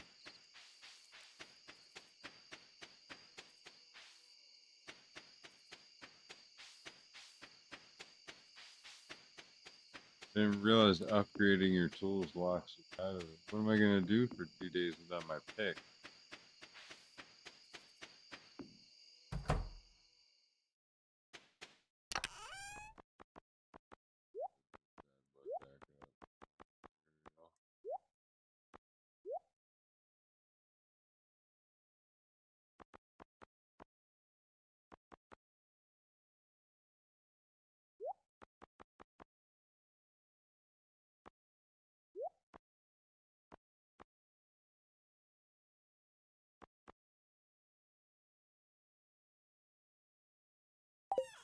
Bro.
Maximizing my day.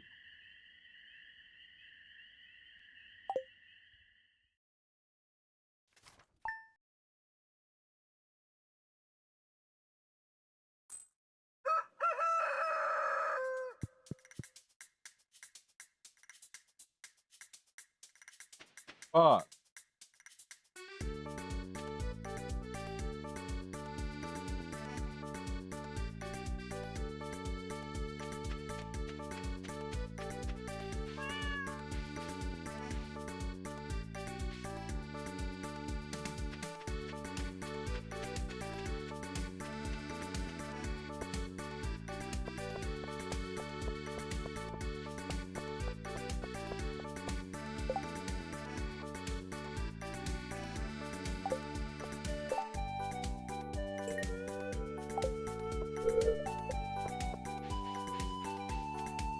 That fucking sucks.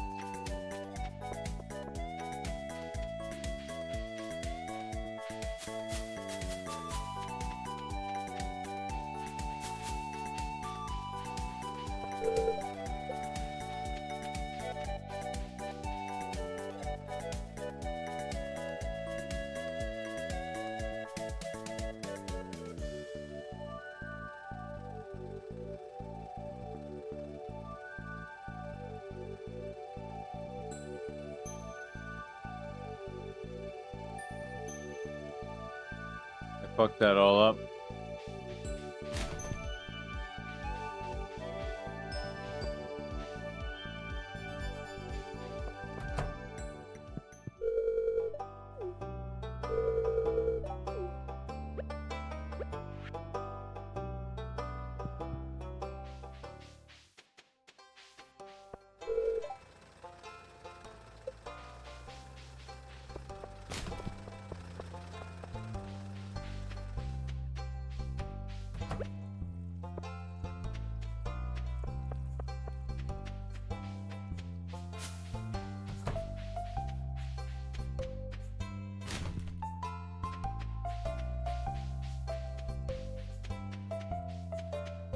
Never anything in the trash. These people don't waste a thing.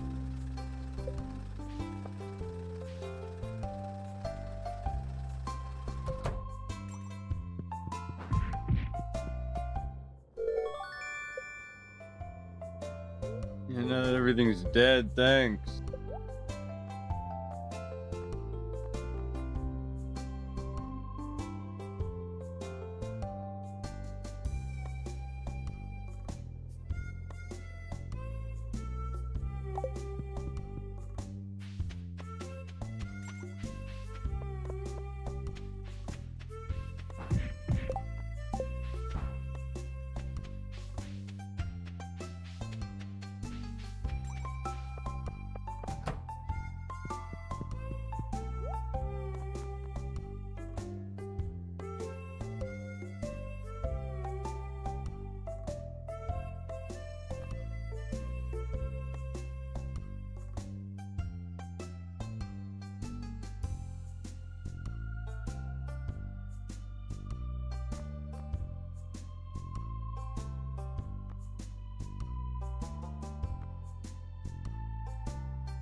All right.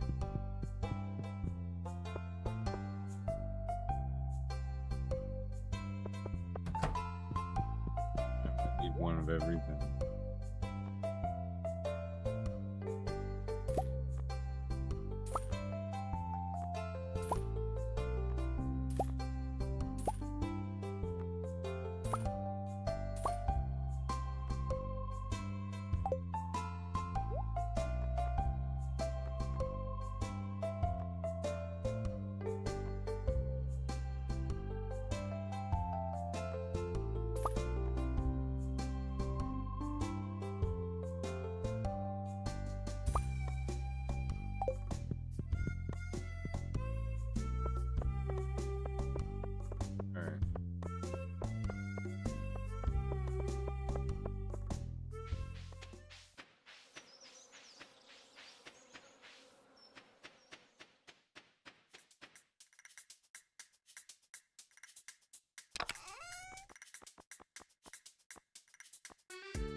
trash.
This is a breeze.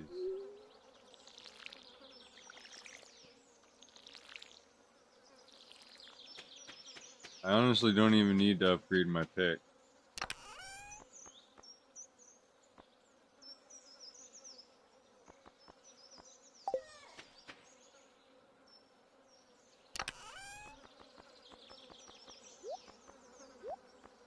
I think it's the wood axe that has to go.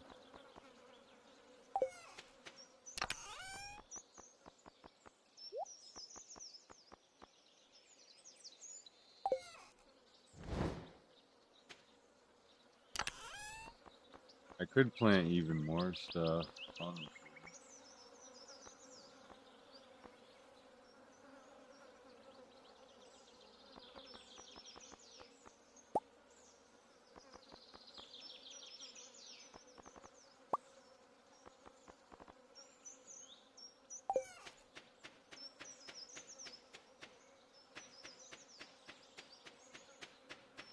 Get this farm situated before I do anything.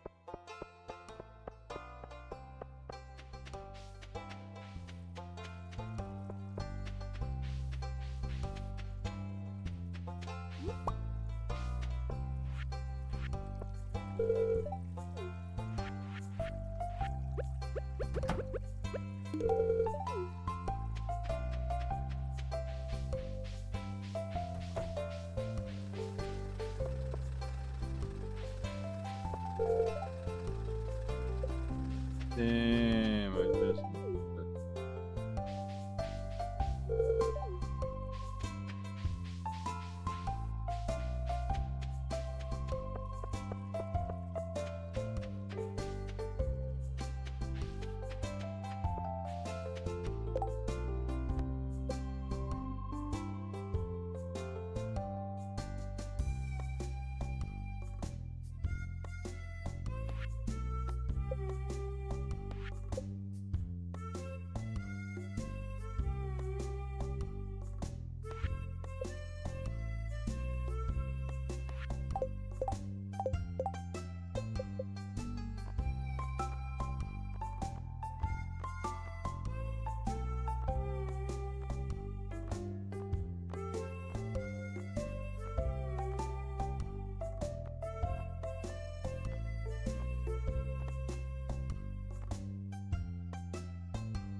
Fuck today all up, didn't I?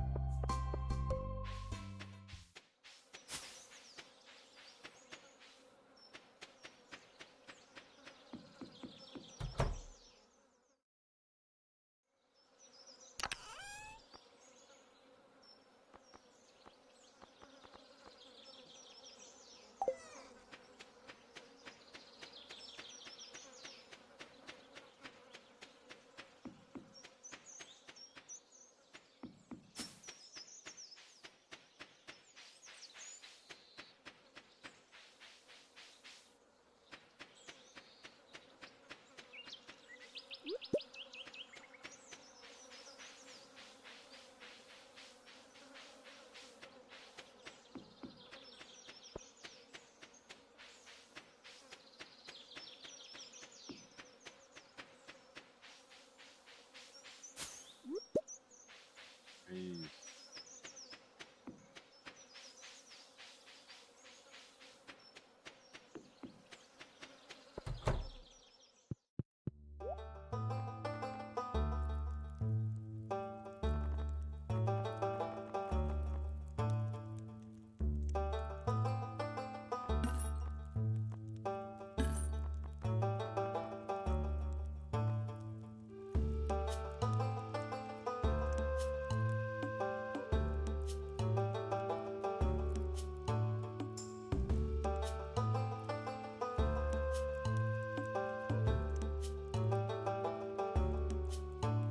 Yo.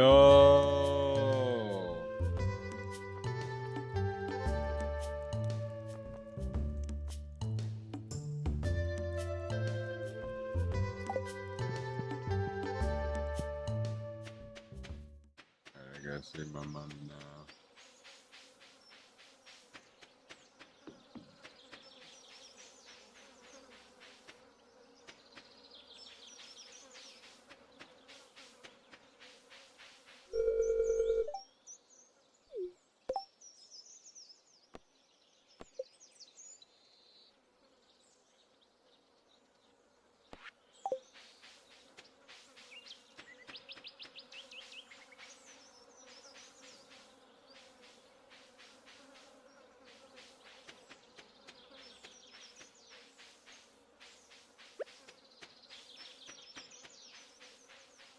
He's already leaving.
Damn.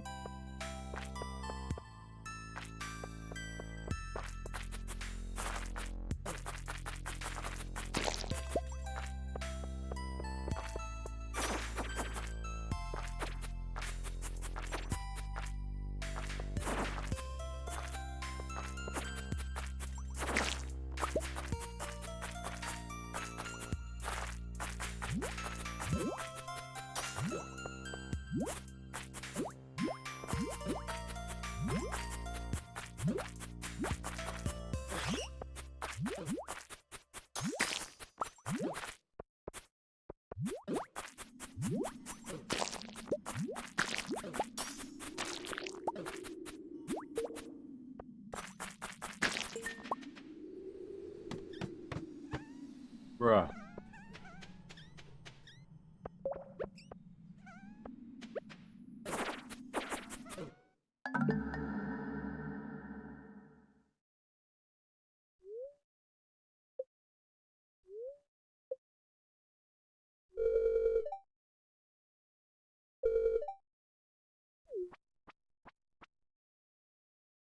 Damn.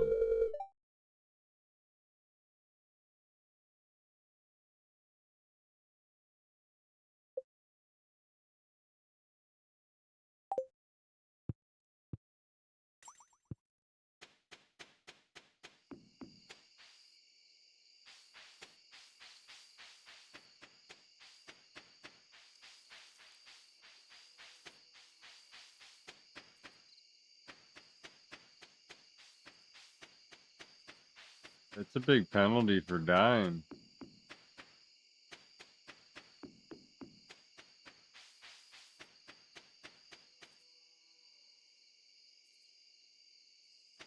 I think the dagger's where it's at.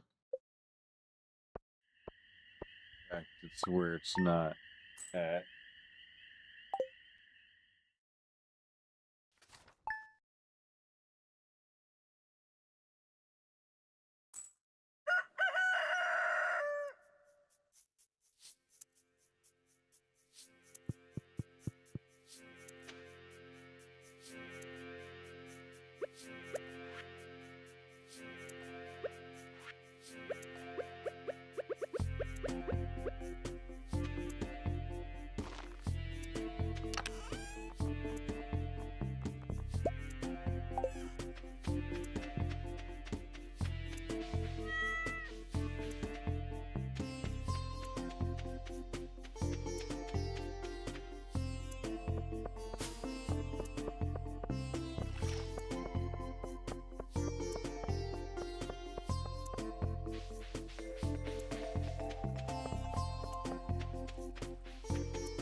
What is this?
Get it.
I think we're going to be sitting pretty, boys.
Still want that stone.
Yeah, I did not like that weapon, so.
Here we go. Robin.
Fuck you. Flowers.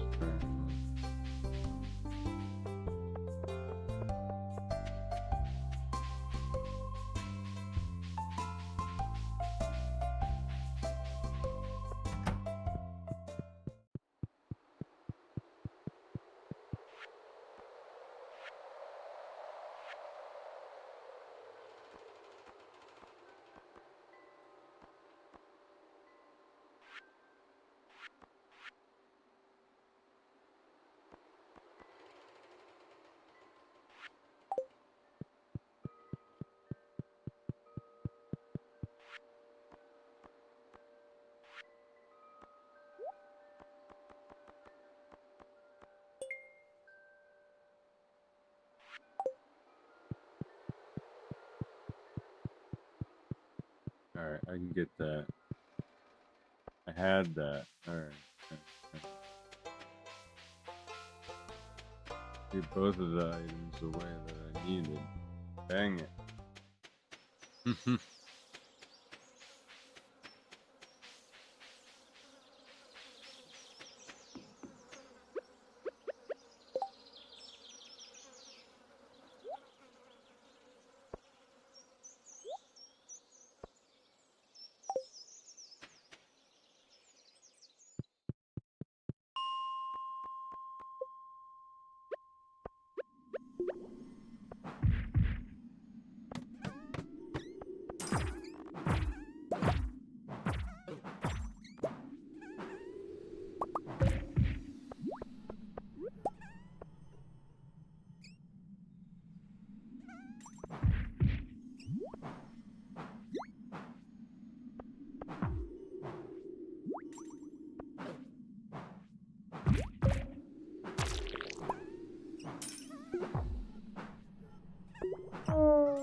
That backswing.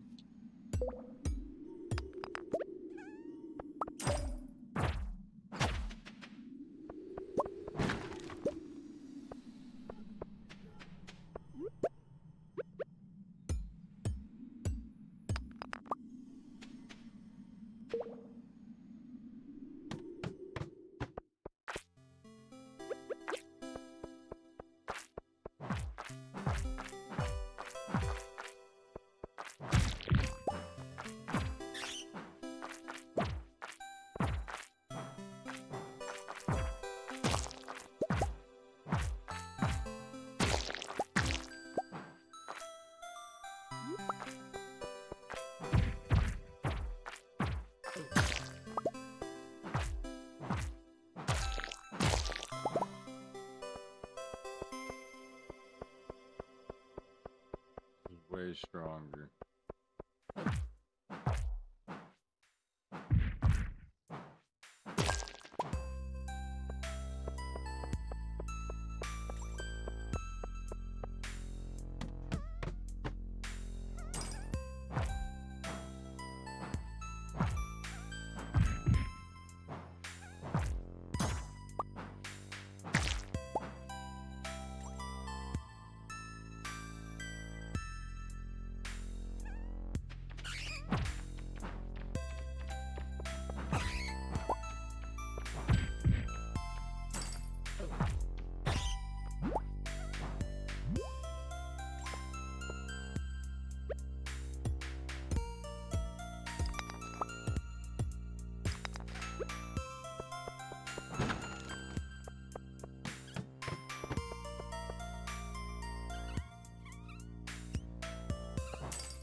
Hey.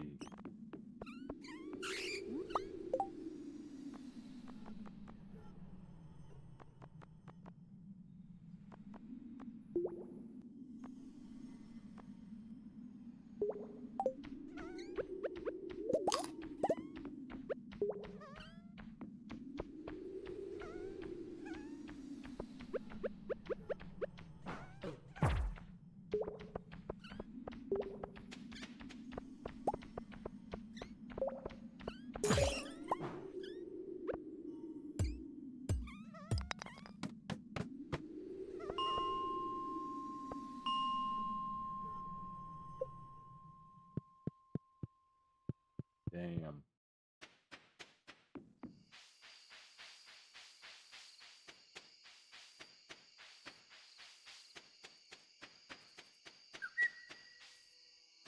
Two hours. Let's go.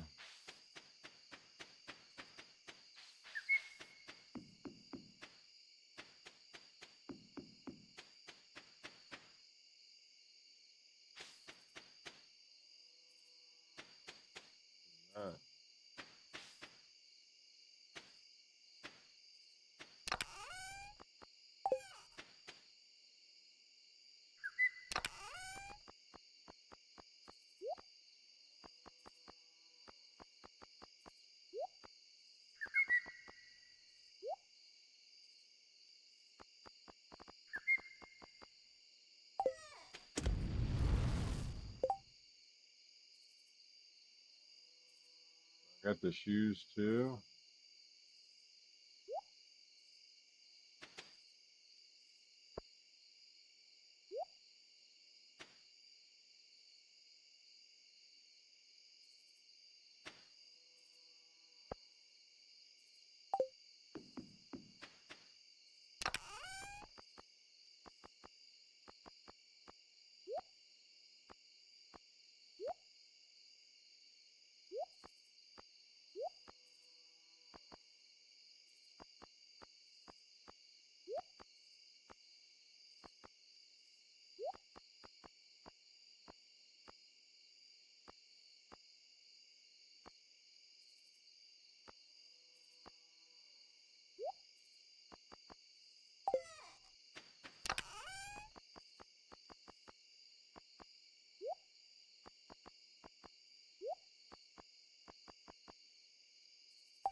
Right, easy.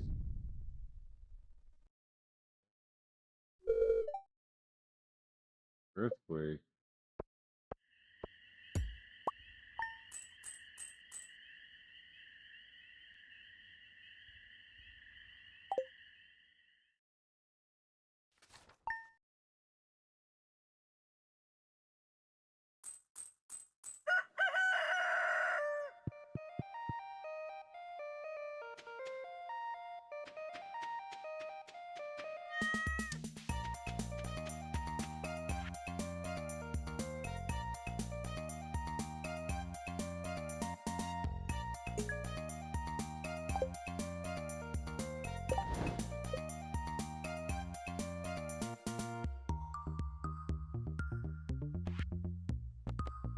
Fuck am I gonna find purple shorts?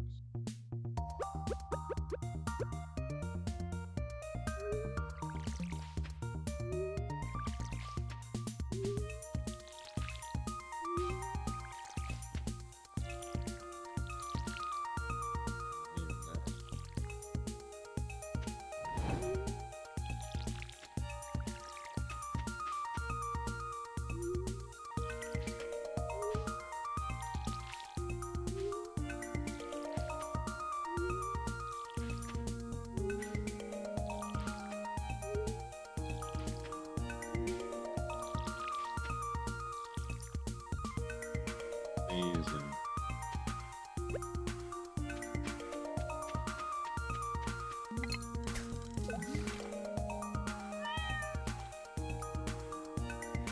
fish quick.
Got everything we need.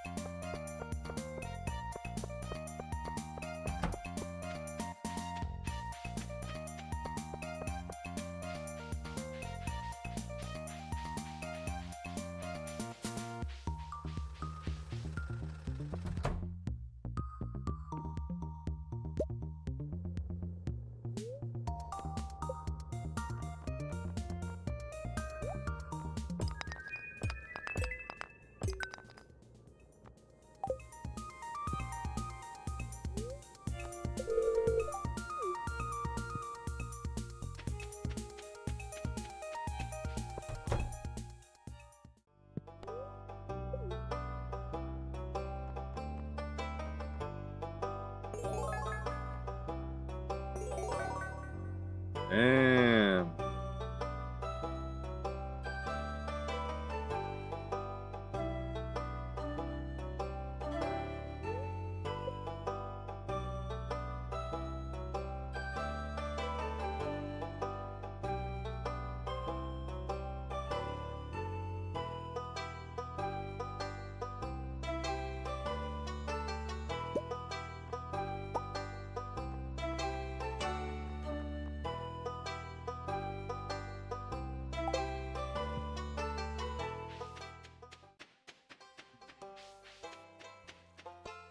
Okay.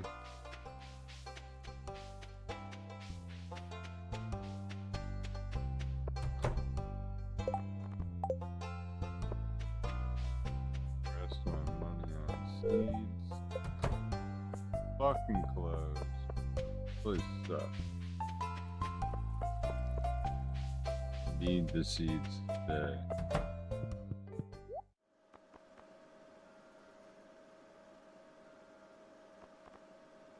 Sell it.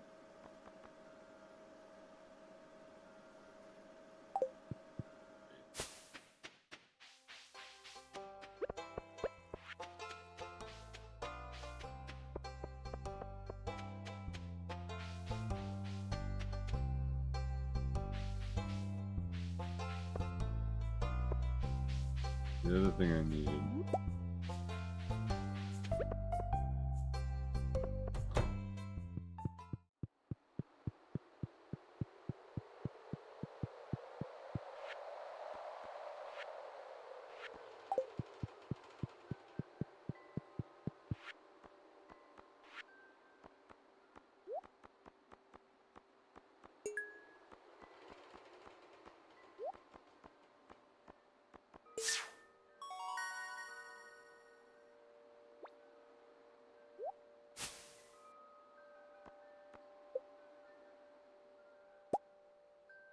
$30 seeds? Holy shit. That's big.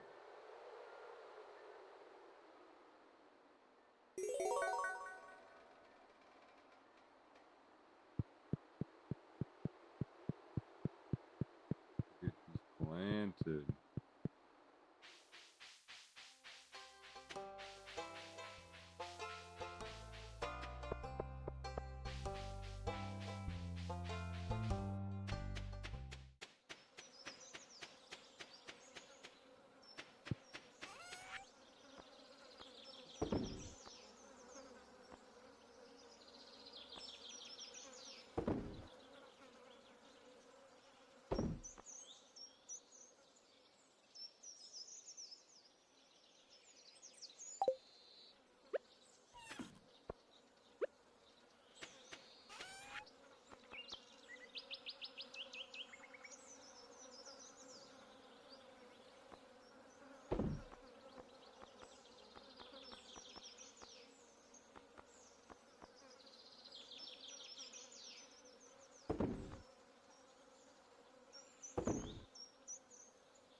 All right.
Maybe I do need sprinklers.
Gotta find his pants.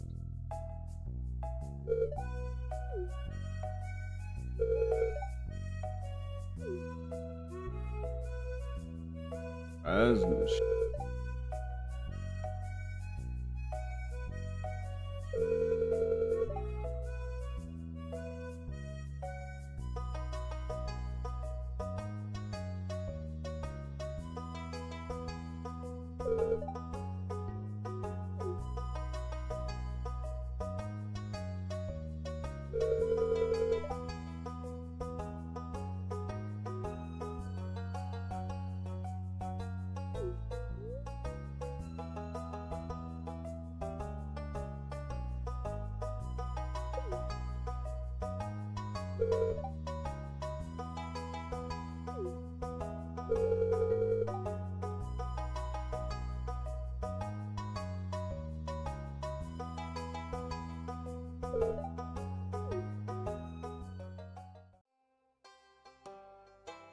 Help wanted gets me the tickets.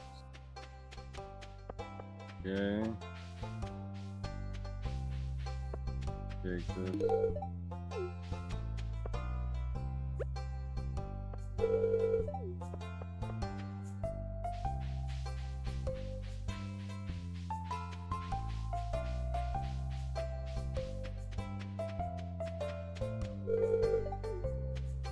Brother.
Are you tired of shit?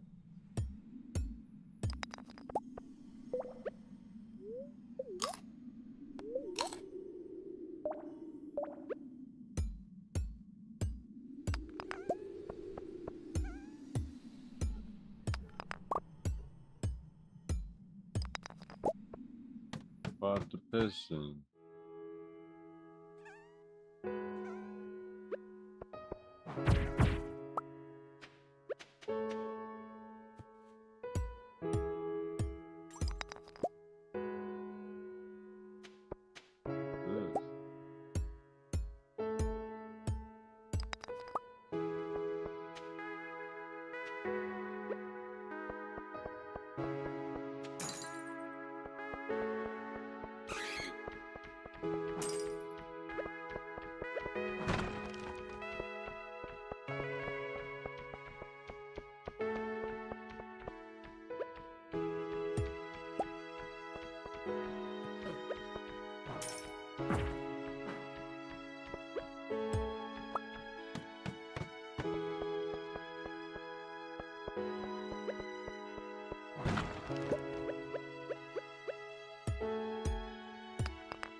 shot.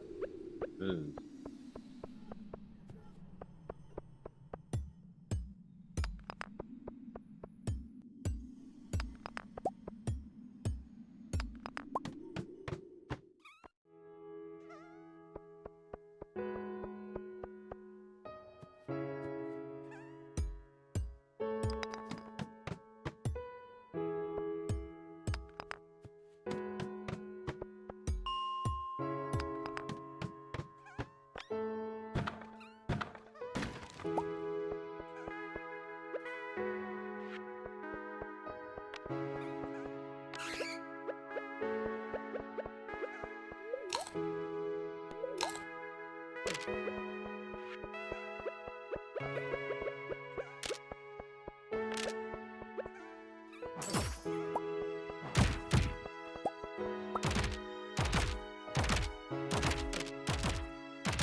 Damn.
Here's the ring.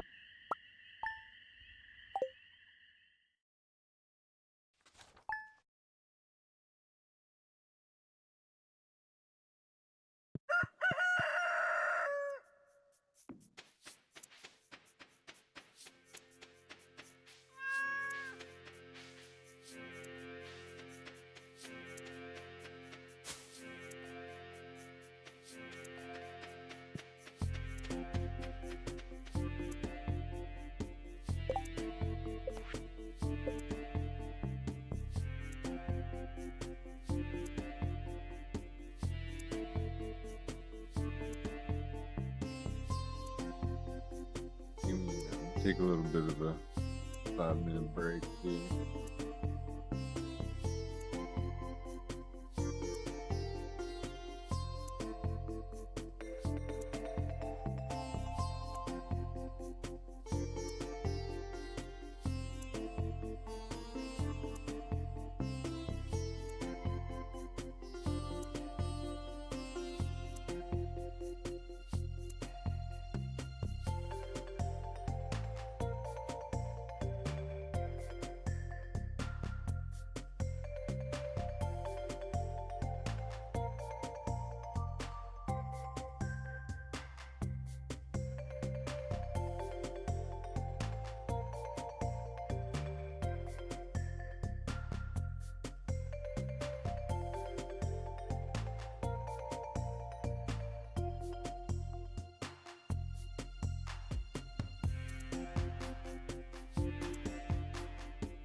him.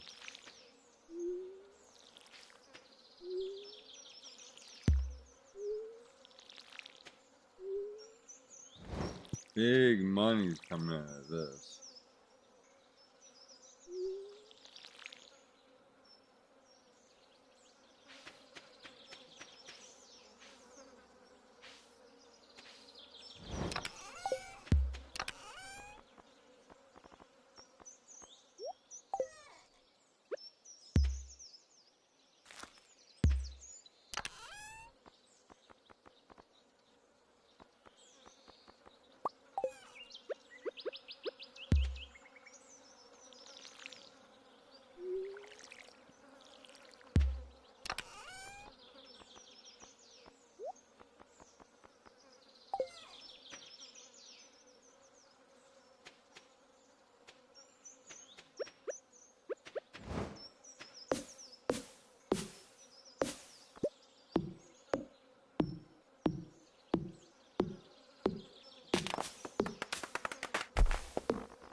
Upgraded.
Never here.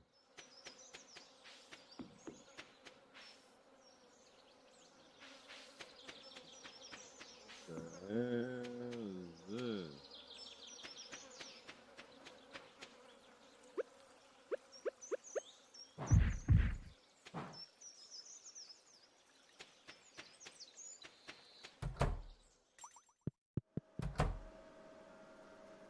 Jim. Go, boys.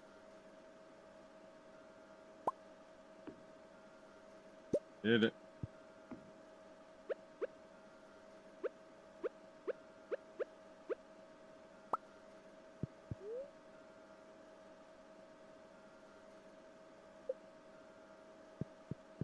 Too weak to lift. Bruh. Bruh.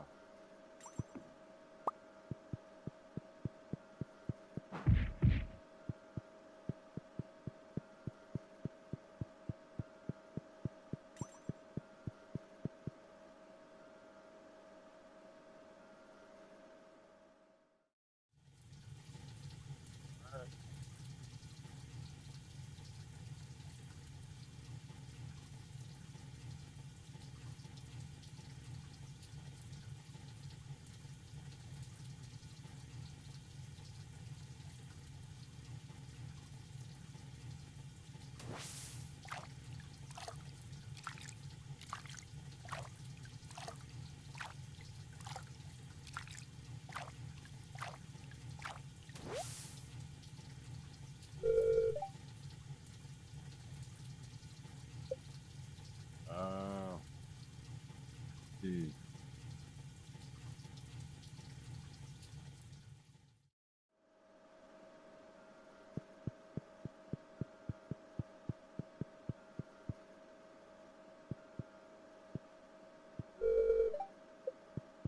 That's the whole locker room? Oh.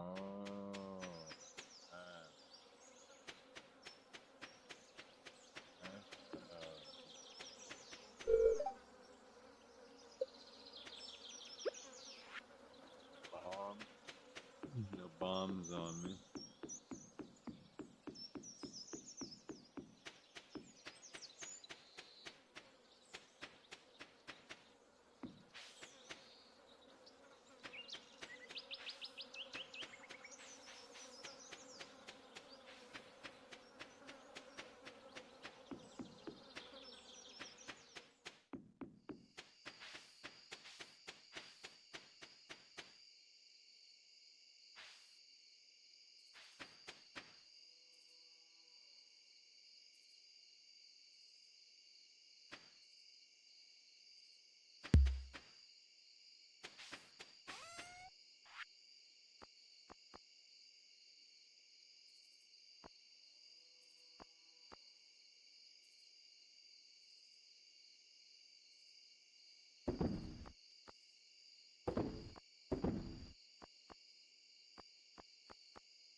Yeah.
$300. That's oof, not quite enough.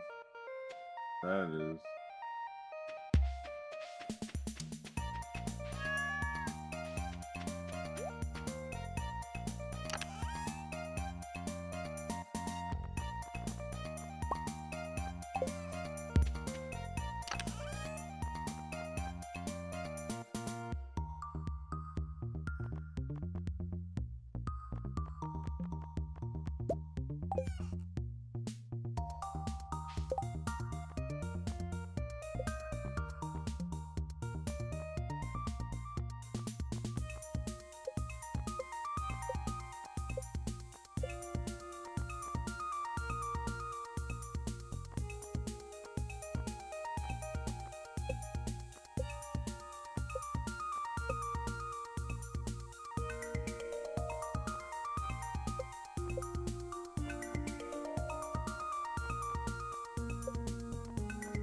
There it is, duh.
I gotta look this up.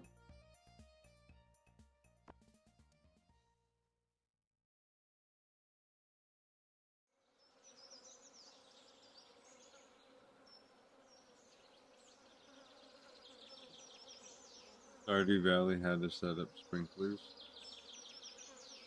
Stardew Valley how to set up sprinklers. Not sleeping on sprinklers. Sprinklers are one of the best items in Stardew Valley as they allow you to skip water from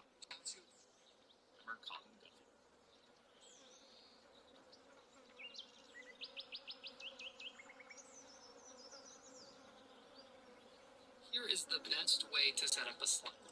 First, we're going to set up a small square flooring and fence it off. The top part of the fence should have an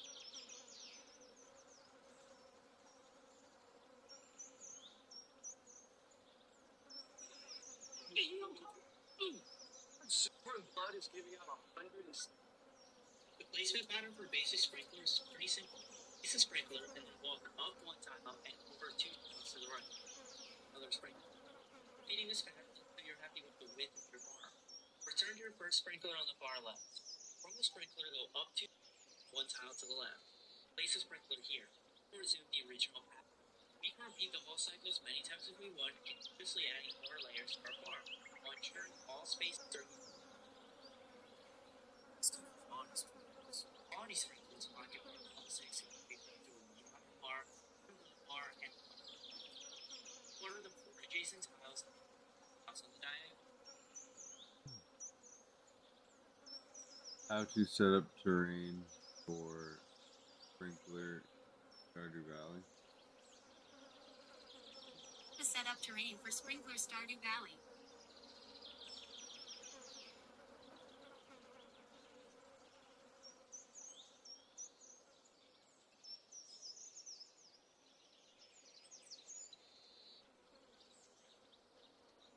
Stardew Valley min-max players use sprinklers. While crops are the main source of income for the 80 million first year of Stardew Valley runners actually use no sprinklers to water. But how do they hand water all these crops? Well, no. Stardew runners instead rely on rain to water. You might wonder how these seasons of rain in a row. Well, it's actually due to something called stabilization. You see, in Stardew Valley, many values are not determined by random chance, but instead by some other factor. And for rain, it's determined by the amount of steps. Because of this, we can use the step counter at the casino to determine how many steps we need to take in order to guarantee rain the next day to water all our delicious star fruit. I'm in them.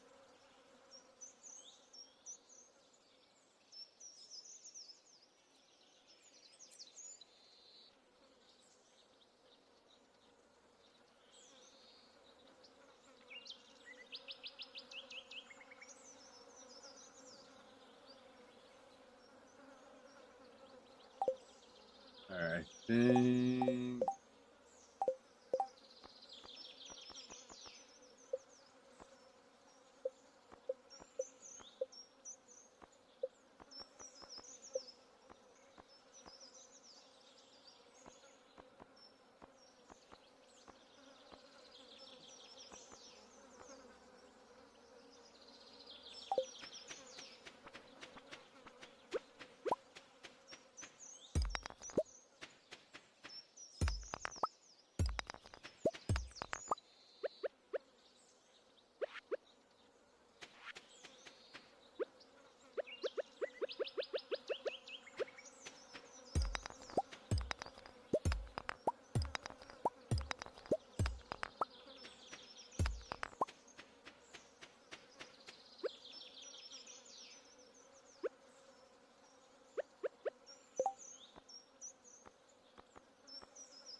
Circle.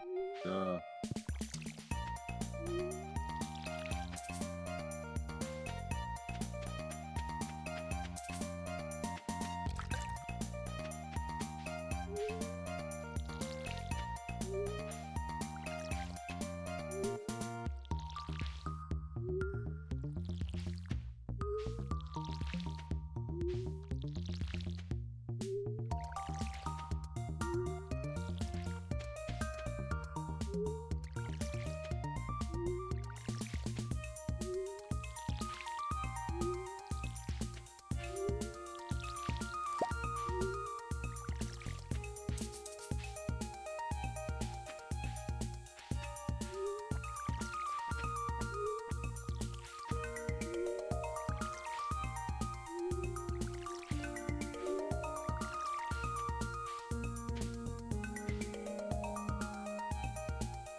Nothing to eat, really.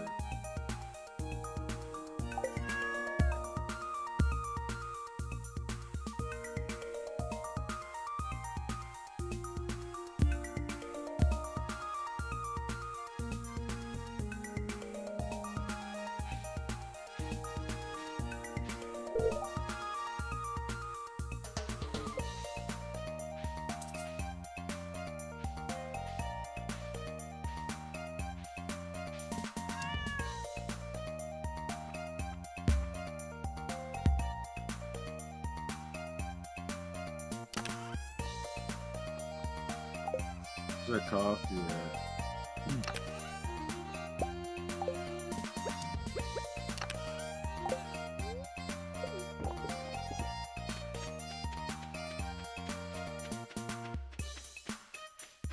There's nothing.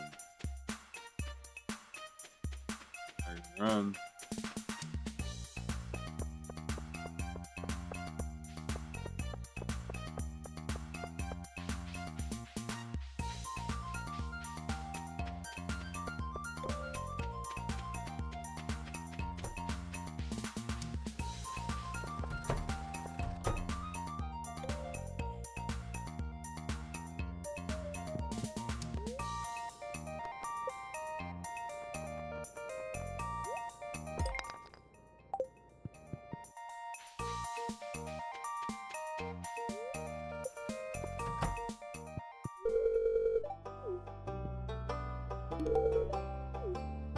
Oh.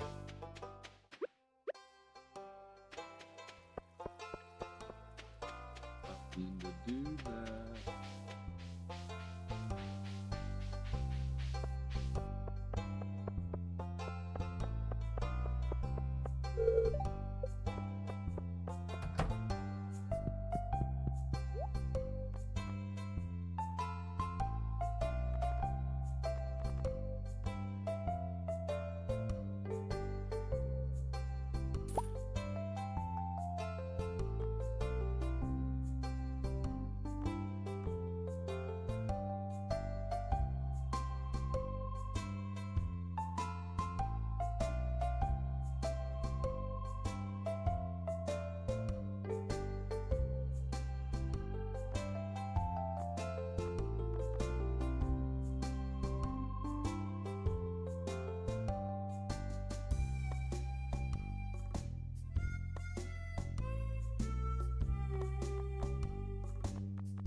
Looks like I'm pissing.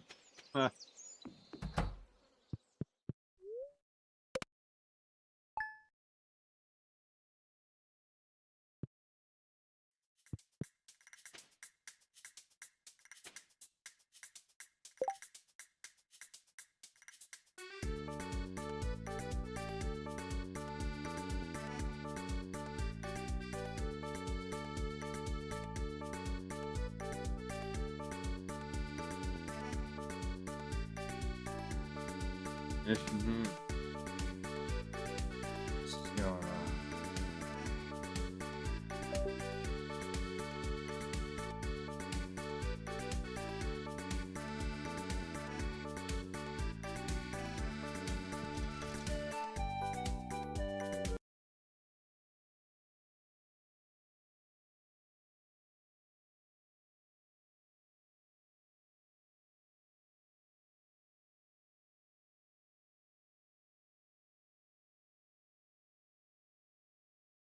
This is the big one. It happened. Donald passed the big bill. We are in this. We are leaning on this. And without the tax cut that was put into place by President Trump in his first term, if that's allowed to expire today, if this bill does not pass. So J.D. Vance went in and cast the deciding vote for the bill. It was 50-50, and he voted for it. I have to admit, though, if he didn't vote for it, and he voted against it, it would have been that would have been crazy content, right?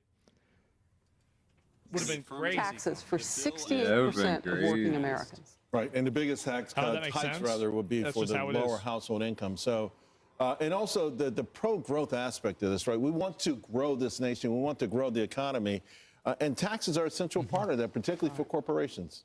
Hold the vice president. Breaking the tie right now, which means they had some no votes from the Republicans. This bill, the big, beautiful bill, has passed because the Vice President of the United States, J.D. Vance, has come to the Hill more than once thinking that he would do this. And when he showed up this morning, they were right. He would be needed. He has done it. Let's listen and see if there is any audio that we can take in. Okay. Pursuant to the order. Man, fuck you, dude. Come on, this isn't fair. 4 February 29, 1960. 1960? What year? What the fuck? The hour of 12 noon having arrived, the Senate having been in continuous session since yesterday, the Senate will suspend for a prayer by the Senate chaplain. The Senate okay. All right. You guys are dooming to. Is this good or bad? Let us pray. It's too much of both.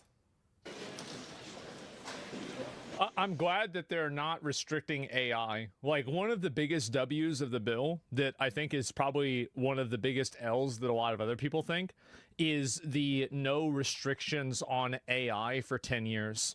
So companies can develop AI with no restrictions at all and no ethical concerns, and I think this is going to allow us to maintain competitive edge against China and other industries and countries that would develop AI and outpace us. It's a huge W. Eternal, ever-blessed God. You think that's good? Yeah, absolutely. Help our senators to walk on your path for the glory of your name. Help them to walk with humility. It's the same thing as like nuclear weapon, right? I mean, like if everybody's trying to build a nuclear weapon, wouldn't you want to be the person that has it first? That they will That's just the way I see it. That's where I'm at. That's what I think. Servants of the people. Help them to walk with forgiveness so that they will forgive as they desire to be forgiven. Help them to walk with courage so that nothing will deflect them from the way. We don't need to watch this. Move ahead. Okay, now what? The guy do that Jesus shit. Microsoft rolled off software yesterday as 85% more accurate than doctors in diagnosing complex health conditions. Yeah, big surprise. AI is actually super useful, and the only thing that it's not the only use for AI is not replacing furry artists. Of course. And with that, we are watching now, the big, beautiful bill has passed on the vote, breaking the tie of the Vice President of the United States. And Charles, you were talking about the tax portion of this. What good does this do outside of saving what the president put into place with tax cuts that were monumental, really, for so many Americans across the country? What does this allow him to do going forward? This is the crux of it all, really, to be quite honest. It's the growth effect, the multiplier effect of businesses keeping more. Keep in mind, this bill is over 1,000 pages. I heard it got amended to like 984. So, like, if somebody's asking what is this bill, I can think of probably at least 90 people that don't know what this bill is. And being able to invest that into future products and being able to invest that into employees. Nobody knows. It's a that's loot what box. that's what the foundation of the economy is. And listen, obviously, it's one thing when you say things on the campaign trail and when you hope for things on the campaign trail. As we can see, this thing is very contentious. Just your conversation with Chip Roy shows that when it gets back to the House, there's going to be some more, fisticuffs or another Donnybrook, so to speak. But President Trump put out a post yesterday talking about the growth aspect of this, and I think that's what he's focused on more than anything else.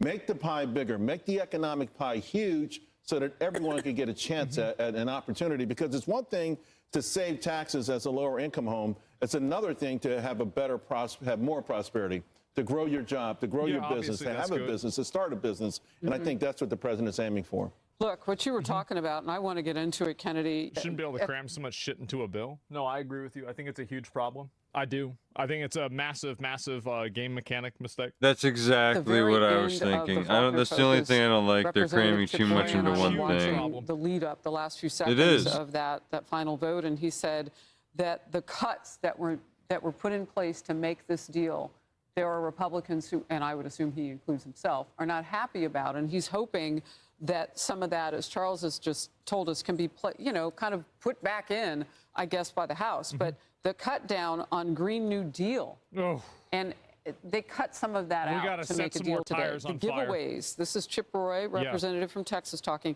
The giveaways furthering the Medicaid scam of, this idea that they're not just trying to get out fraud, but they want to just give money away, for Senator Murkowski of Alaska to vote yes for this. What are your thoughts on it? So every bill adds in a lot of additional junk to go through them. It's not a new thing. Yeah, that's the problem. Yeah, that's the entire issue right there. Yeah, that you got it. Yeah. A lot of that was offsets from Obamacare. So that was expanding Medicaid for states like Alaska, instead of really reforming the system. And it is, the way they're doing it, it's still a Band-Aid. It's still a stopgap.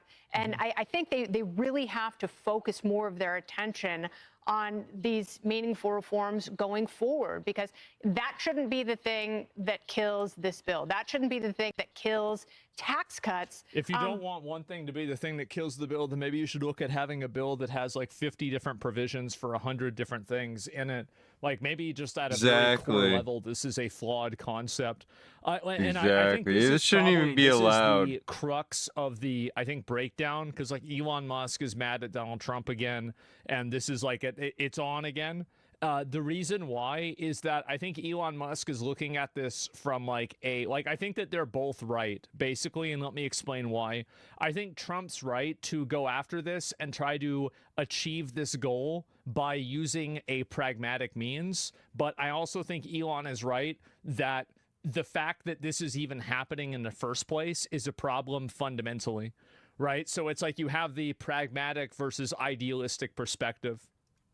But it also opens a very interesting fissure within the party, because you have the constitutionalists like Chip Roy and the Freedom Caucus in the House, and then you have the moderates in the Senate, like Lisa Murkowski and Susan Collins, who's up for re-election. And so they're going to push for the more moderate or liberal aspects of this bill that expand government and expand spending, which is a recipe for disaster when you're trying to... Medicaid's also for veterans, you dunce?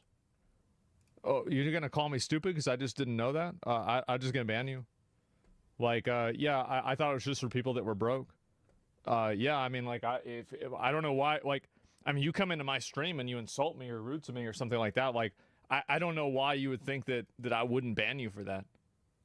Why would I allow you? You just a name, right? Why would I let somebody disrespect me or be rude to me? Cut taxes. If you're going to grow the economy, as Charles says, you call. also have to cut spending, and that's the issue that people like Rand Paul have with the bill. Kennedy, do you think that it really came as close enough as Chip Roy, representative from Texas, was laying out, that if they would promise to give Lisa Murkowski the money that she wanted, I mean, could Democrats have tanked this in any way? I'm just, there's no way they could have. I'm baffled because we're at a tie, so clearly it was close. They didn't need Democrats to tank this. They did. The Republicans did it all on their own because they thought the more comfortable margin would be in the Senate. Because, you know, mathematically, in terms of the ratio of Republican votes, you have more of them in the Senate, and they lost 3 of them. So it's even tighter in the House. So how do you go back with this to the House and come up with a compromise? Because, you know, these are some pretty big issues. This is still a pretty big gulf that they have to tightrope in order to pass this bill and have it signed. Well, and the other reason, Jerry, that they thought it might do better or easier, might be an easier road in the Senate, was because the Senate had promised all the spending cuts and all those things. But much of that, not much, but some of that got shaved to the point where Congressman Roy is talking about maybe they're not all comfortable with it, the way it's cut down now. Yeah, that's right. So now it has to go back to the House. The House has to vote, obviously. And the question is, how does that... If this bill gets passed, it's going to be massive for Trump. I do think so. Because, like, I think Trump has had a lot of really, really big wins, especially recently. And if this gets passed, it's going to be... Like, I would say that, like, his mandate as a president has been building up momentum. And I feel like usually that doesn't happen. Usually after a president takes over, their approval and support decreases. And I would say that Trump's has only increased, especially recently. Happen? Does it happen? I think there's a very good chance that it happens, obviously. But let me just talk for a second about some of the stuff in this bill that is going to help middle class, because there's been a lot of disinformation about this. And the disinformation is basically that it helps Trump's billionaire friends. Nothing could be further from the truth. Remember, no tax on tips, lower taxes on Social Security. Car loans on American cars, those will be deductible. So you're seeing a lot of things in here for regular Americans, going to help regular Americans, and nothing will help them more than Donald Trump's original tax cuts, right? They really help the middle class. It helps the lower class. So this is... I just, like, my take on this whole thing is that I actually kind of agree more with Elon that this is a very flawed system, and this system needs to be... It needs to be reimagined.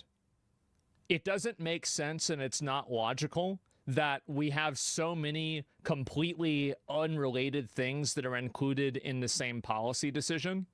And I don't think that ultimately it serves the American people's best interests that AI regulations are being included inside of Medicaid funding. I think these are, like, you know, again, it's like going to McDonald's, and if you get a Happy Meal, you also get a like a stuffed animal. I guess actually, well, that one makes sense. You get a free sofa with it, and if you get an upsized drink, you can also get a you know, a box of nails.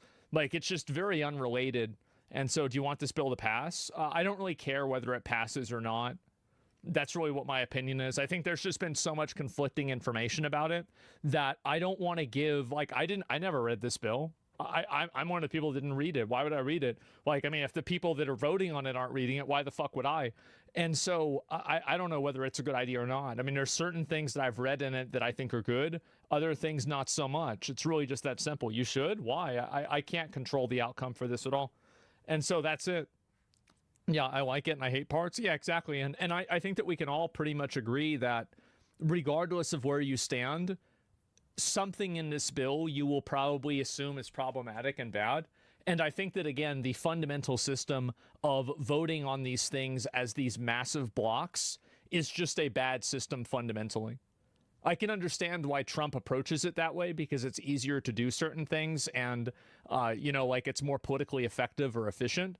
But at the same time, is this in the best interest of the American people in the long term? I think the answer to that is absolutely not.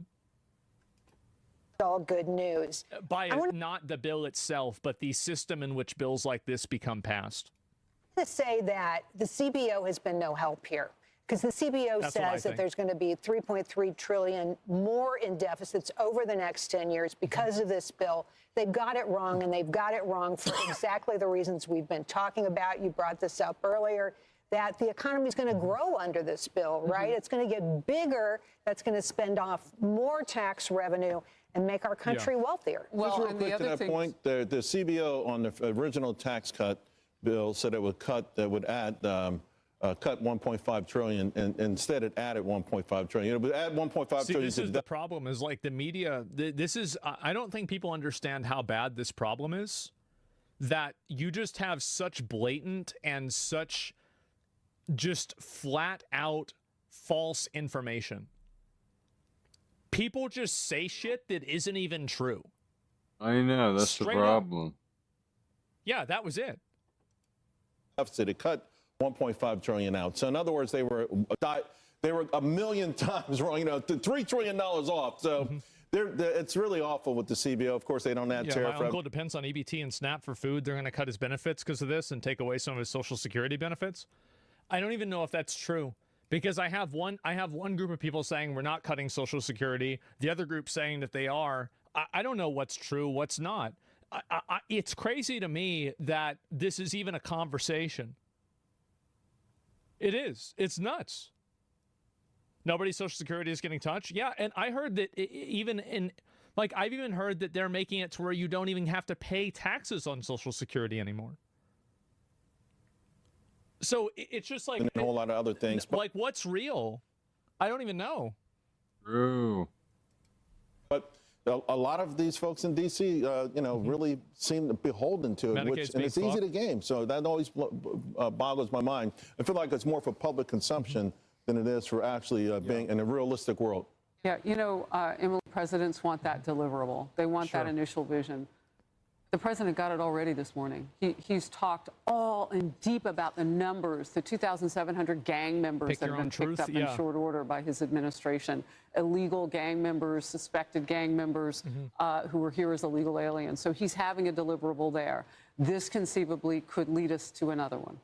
That's right. I spoke with border czar Tom Homan yesterday, interviewing him on Fox Across America when I subbed in for Jimmy.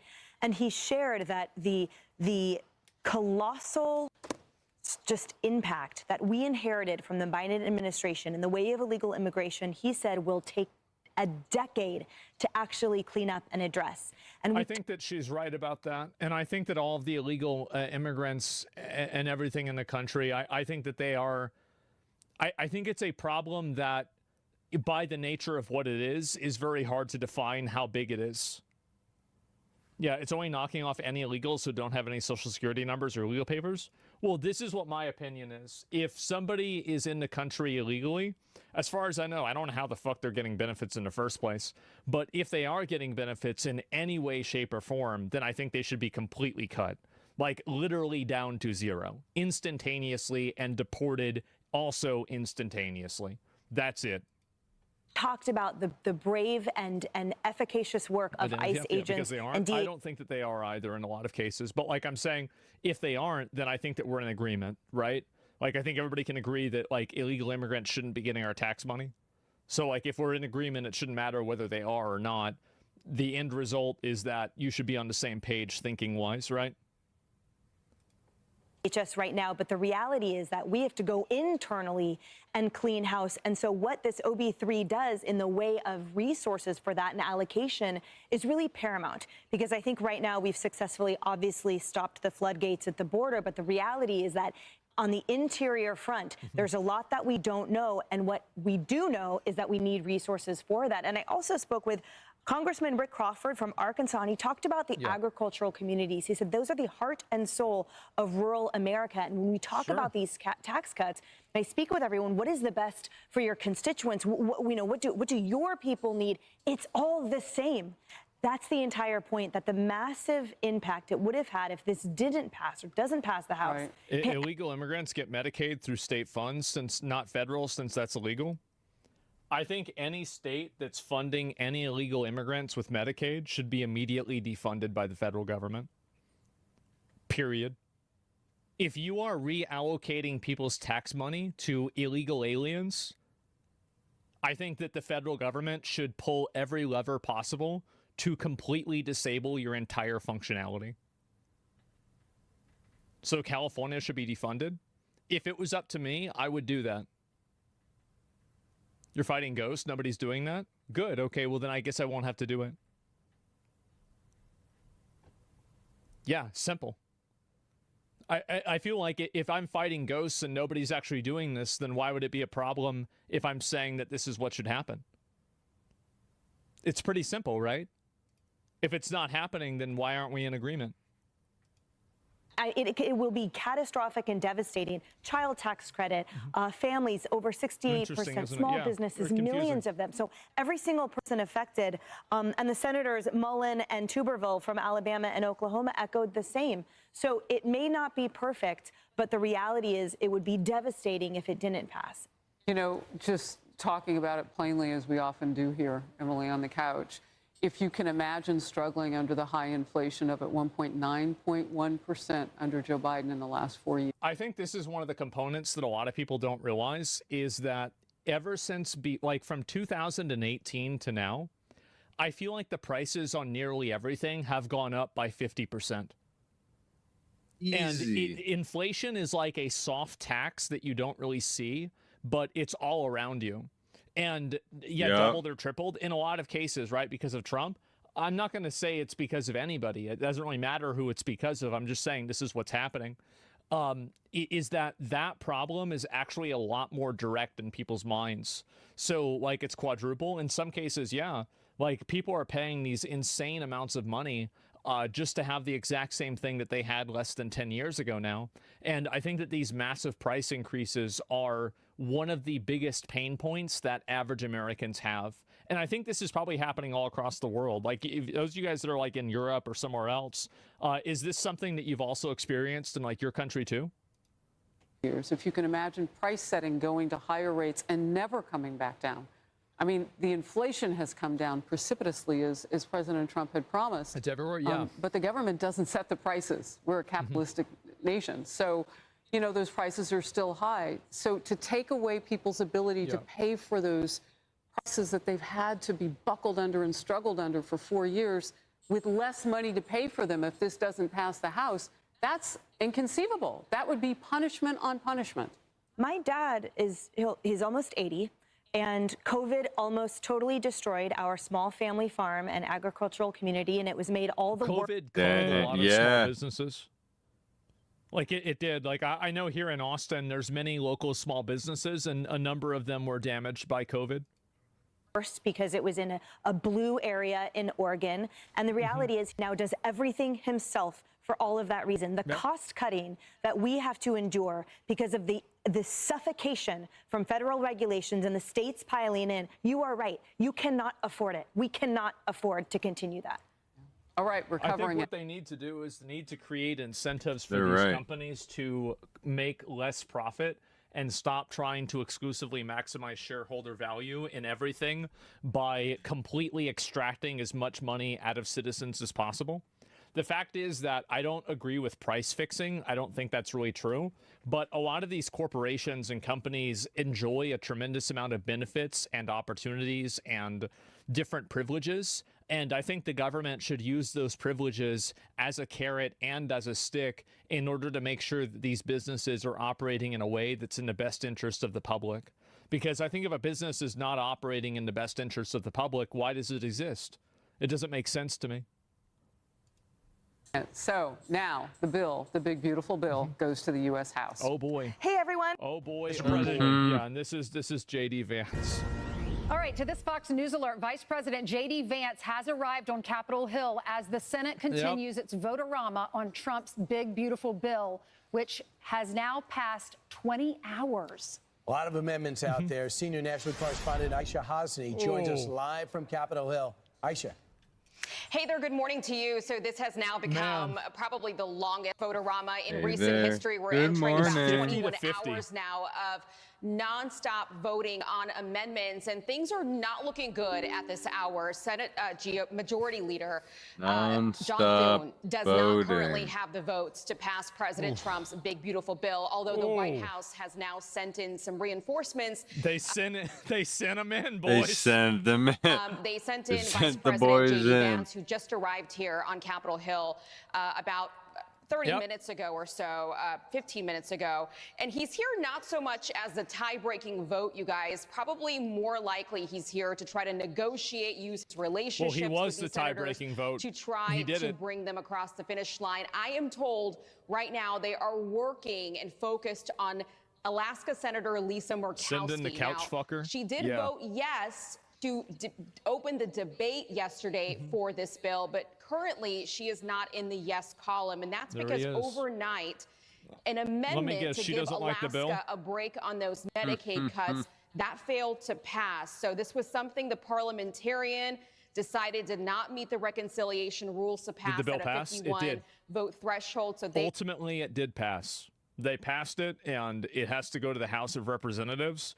But then after that, the big, beautiful bill will happen.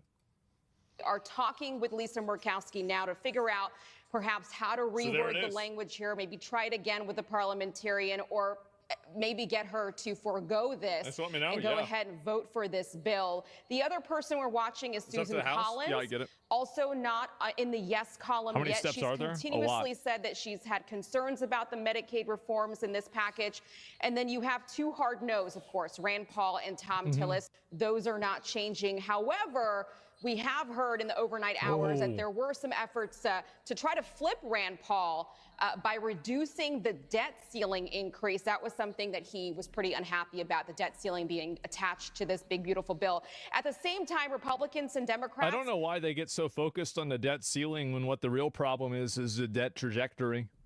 Even if you lower what the ceiling is, you're still going to approach the ceiling. So the solution really needs to be operating at a positive rather than operating at a loss. Because if you're still operating at a loss, all you're doing is kicking the can down the road to have the same problem later on. Exactly. That's what I think. Continue they need to actually make more money than they're spending and start paying it off. In its current state is already ticking off a lot of people in the House. So it's not just a problem in the Senate right now. It's going to be a problem in the House if it gets through today, because the House Freedom Caucus says that the Senate's version is adding $651 billion to the deficit. Remember, though, the deficit only looks bigger. Well, that's going to hold us over for like, what, a week? Without the bill, because of the massive tax hike that's baked into current law that's going to expire at the end of the year. There is also that provision to remove illegal immigrants from Medicaid. What is this, illegal? Failed twice last night, you guys. So that is not in this anymore, and that's going to take off a lot of House Republicans as well. They're still waiting on to take a vote on Senator Rick Scott's FMAP bill that would basically force states to pick up more of the cost of Medicaid, share that cost People with love the federal giving away our government. money? Yeah, I don't know what the fuck. Some color from the Senate floor. Messed It's up. not good. People are exhausted. Try staying awake for 24 hours. Senator Tuberville was apparently walking around telling reporters. It needed 60 votes. As I crucify him, I think that, again, they can't kick the senators and the states that are trying to allocate money to illegals, I don't think you can do all of them at the same time, but I think the best way to do it is to do it to the states that are either the most or the least powerful, totally cut all of their federal funding, totally destroy their fucking state, and make it to where they have to come to the table and they have to completely capitulate and totally surrender. That's what I think that they should do.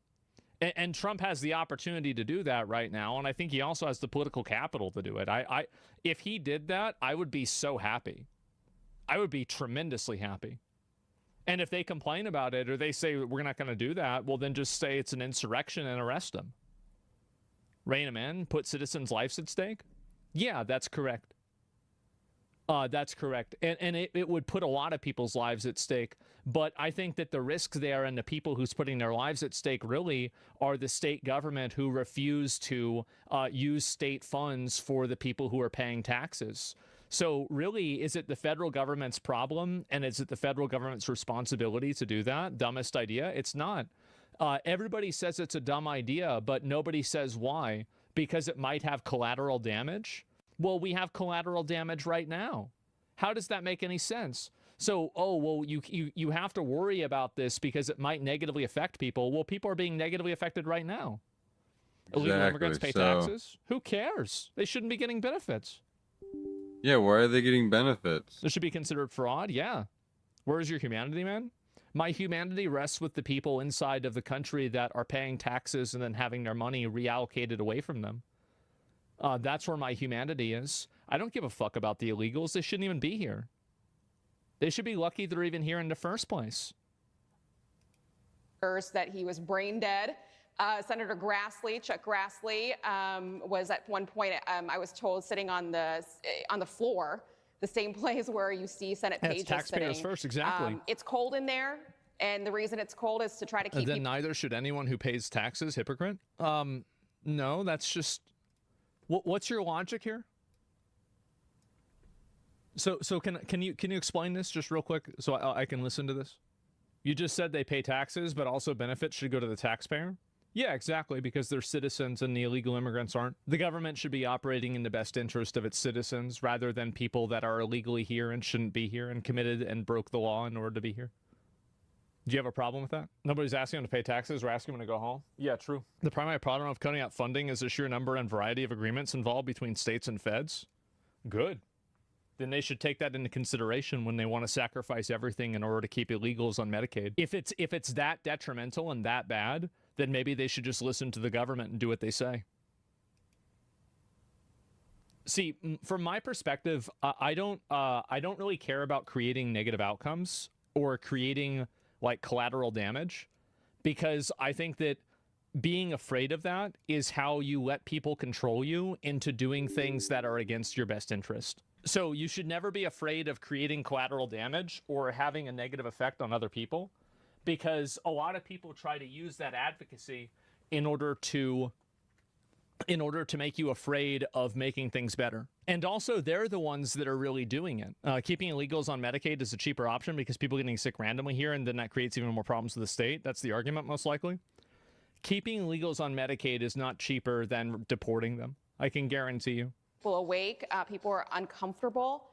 So let's see what this morning brings, and let's see if Vice President J.D. Vance can turn things around here for President Trump. It's ridiculous. Hey Aisha, I'm wondering, is one of the promises possibly something they can do next, where you could say, hey, look, we can't do this now, but you have my word, we're going to go back because we have another opportunity to do reconciliation what the fuck is that logic? a little bit later. I don't know. And isn't there different things, for example, to get states to fund Medicaid? Aren't there different things to get to Alaska where we might be able to, she might have the freedom to supplement Medicaid? People don't get the idea of cutting off an arm to save a life is better than taking a life.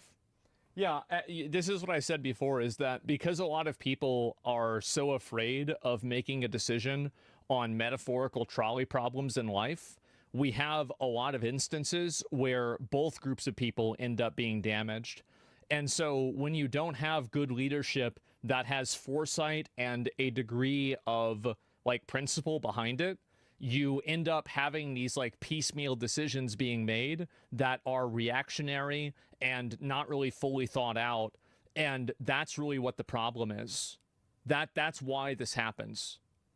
It's because people are trying to look at things like that are directly in front of them without thinking about like what the long-term effect of something like that is. And Rosenbotting, no half measures? Yeah, no, definitely no half measures. Absolutely not. And I just want to let you guys see that like this is the mind of the people that the disagreeers are. You're a rich retard. Why the fuck would you care about Medicare or lower income taxes? What? I do. I just want them to go to citizens. Fight me. Do you like seeing die? Fight Considering me. How you think about all the time. Your channel would have all ads targeted at retarded racists. You dumb redneck. This is the mind of one of my disagreeers. What a retard. It's such a rural area. What an idiot. And the reach is so hard from the medical perspective. Well, there was that offer they made to not just Lisa Murkowski, but to really senators of a lot of rural states that were worried about this, including Josh Hawley, of Missouri was that $25 billion fund for hospitals, rural hospitals, that would help them kind of get through these cuts that were incoming. But the thing is, if you tell people that we'll do it later, people are looking at the way this is going now and the way the parliamentarian is ruling on these things now, and they're thinking to themselves, we're never going to get to this later. I mean, you know, you and I, everybody knows how Congress works and how hard it is to even get one reconciliation package through. You can do it 2 or 3 times, but it's very difficult. It's an uphill battle for both leaders in the House and Senate. So I don't understand how these people can't realize the fact that all of these people are complaining about how difficult the system is. If this system that you're using is constantly creating outcomes that require these half measures being taken that are problematic and don't leave anyone satisfied, at what point do you ask yourself, maybe the system that's creating this problem is the problem and not necessarily the people themselves? The system is clearly fucked here, right? I mean, you need to change the system. I think people are thinking the way that President Trump is thinking, let's get it all in at once and do it now. But at some point, I think the president and the vice president are going to have to say, look, this is the time for negotiation has come to an end. We have gotten as much as we can done. This is it. There's a line here now, and you've got to vote with us. And now they did. Right. Thank you so much, Aisha. I think a lot of people are agreeing with John Fetterman, what he said. He goes, I just want to go to the beach with my family. I already missed part of the vacation. I'm going to vote no.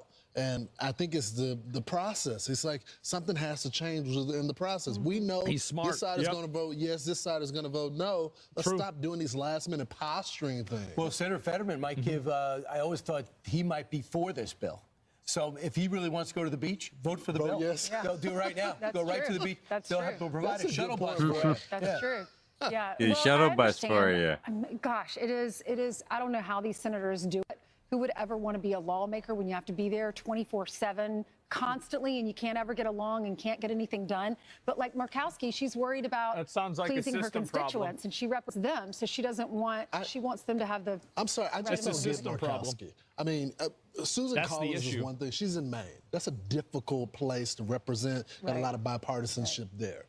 But Donald Trump dominated Alaska. Those are his people that are there. True. The reason why she's so difficult every single time, I do not understand. One of the reasons she keeps winning the primaries with ranked Karens, bro. Well, because they have the ranked choice voting. Yeah. So and Trump always goes for her opponent. Yeah. Exactly. And Tom Tillis doesn't care because he's not running again. Exactly. All right. I feel like in general, like that's really the issue is that you have this system that's fucked up and it's so fucked up it doesn't work at all, and that's the big problem. That is the issue more than anything else. What will happen to the agricultural industry if they mass deport illegals? I think it'll probably suffer a lot of short-term losses. It'll cause the prices of things to go up by a large amount. And then over time, people will be able to reacclimate to that by creating better technology and better systems that are able to do the work that the previous workers were able to do. That's obviously what's going to happen. And so, yeah, or robots. Yeah, exactly. You're going to have robots. Like, there's already, like, if you look at agricultural machines in action. So let me see if I can show some of this right here, okay? So this is 20 minutes. This is just like 1 year ago, right? If agriculture used to be known as a labor-intensive job, so you can see like all these machines that do this. Machinery has become a farmer's best friend. Look at this. Thanks to technology development.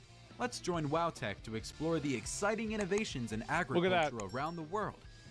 And don't forget to hit the subscribe button when you're ready for more. The seed harvest begins when the grass turns from green to brown or yellow. Then deport the machines, driven through the fields to so this entire premise that the only way that we can ever make money or we can ever do anything is if we use this massive amount of illegal alien effective fucking second-class citizen labor. Look at this. Yeah, that's the only way we survive. Yeah. Look at that. And precision in shredding. As a result, Jesus. the machine can now easily handle corn as well as any forage and energy crops, providing farmers with increased productivity and reliable chopping capabilities. Total bullshit? Yeah, it's bullshit. The main problem with these machines is there's really no right to repair, making it really expensive for farmers to fix their equipment. Okay, well, I guess based off of that, that means we should that means that we should import infinity illegals from third world countries to do it instead, rather than fix that problem. Yep, that's exactly right.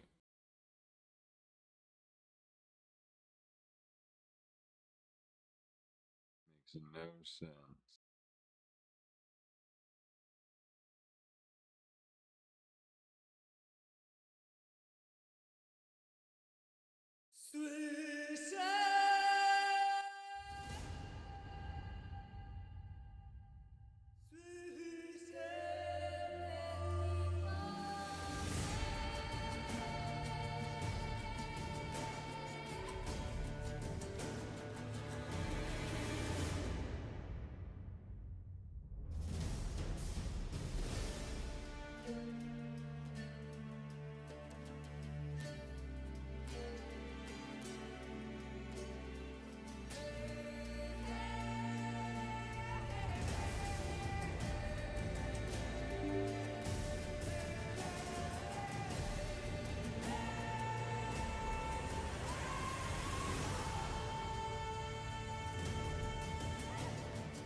Yeah.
Oh, they make the black guy like grapes. I see what they did.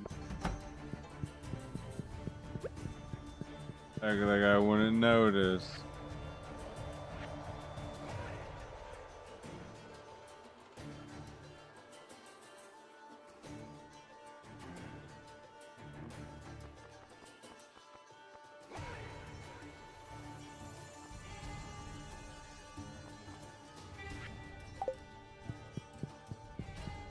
Huh.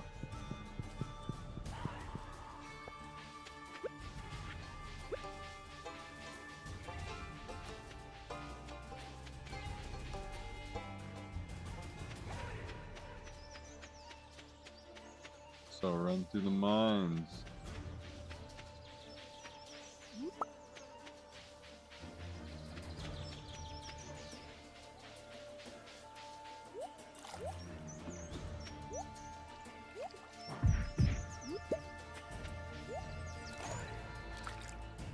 Way easier.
Fuck.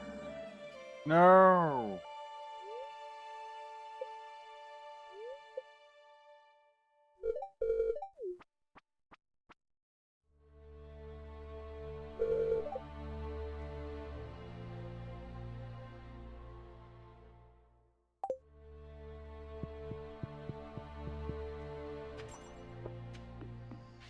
I don't even have that much money.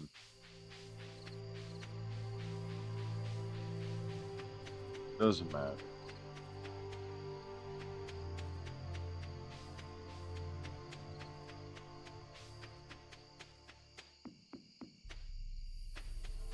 Pretty sure I still made out better anyway.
It's a big fucking thing I waste.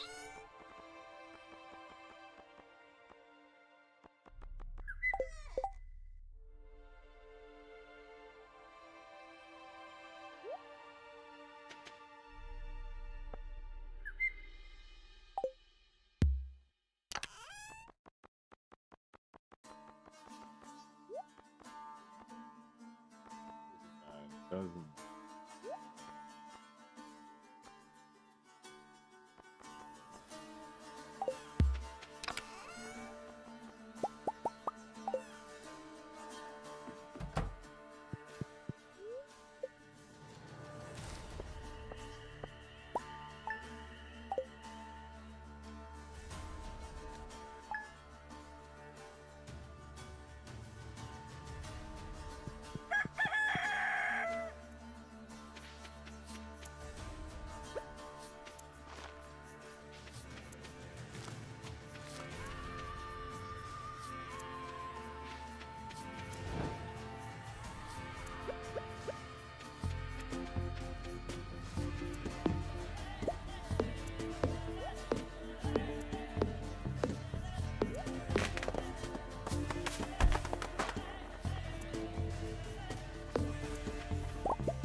I'll have this cleaned up in no time, don't you worry.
That's enough.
Guess I go back to the dungeon, speedrun it.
Good bit of gold here.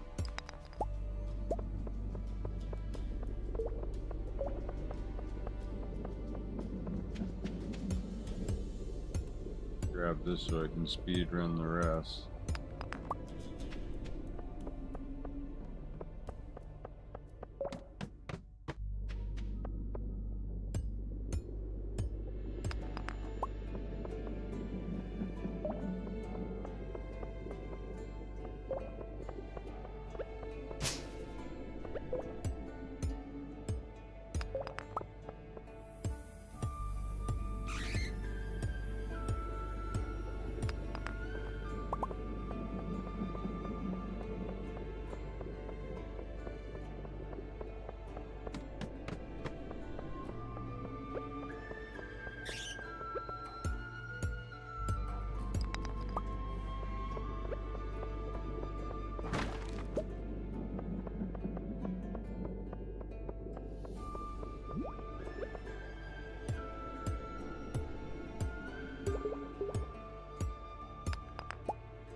See myself out of there.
Alright. Whoa, minor level up. 1 + 1 for per vein. So double iron, double mineral.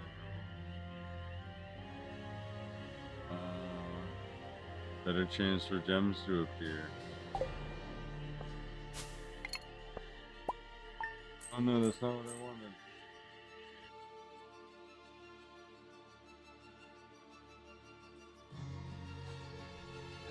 Expecting.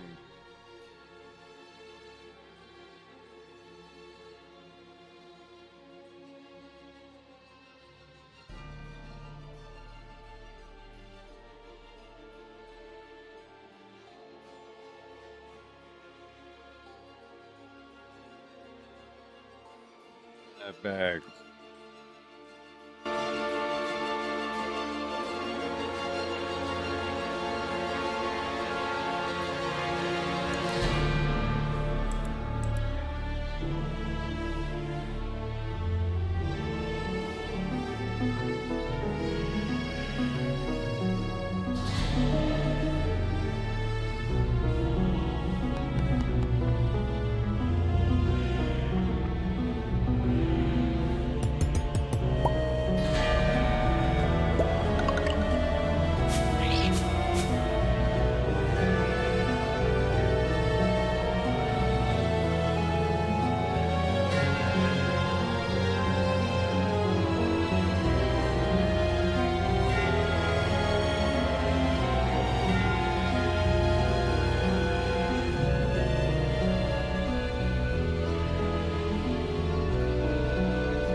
I just got a holy blade.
Diamond, bitch.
Holy shit.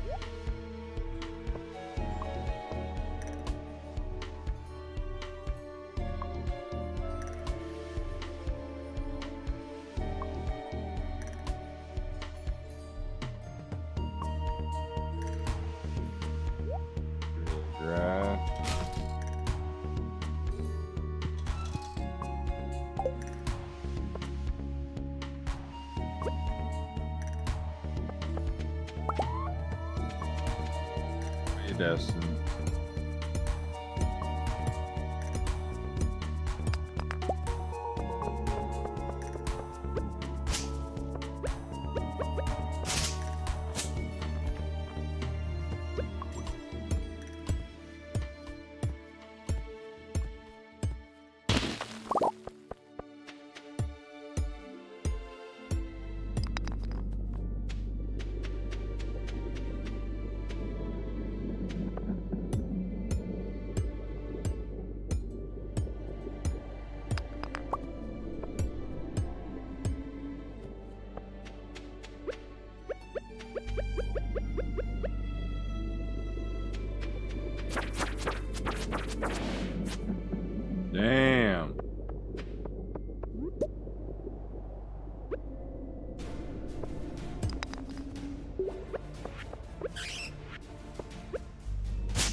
I gotta go. I'm overburdened.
I don't even want to go back now.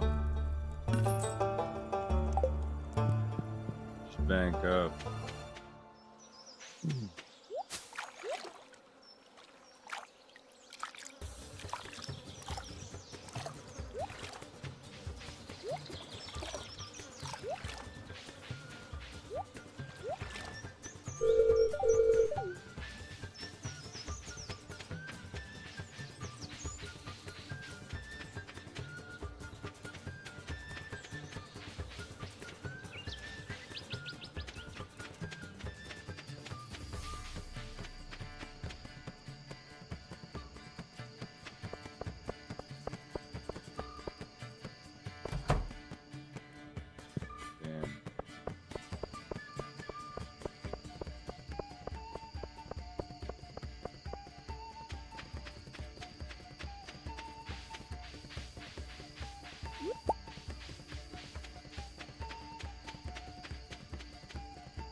This thing's gotta go.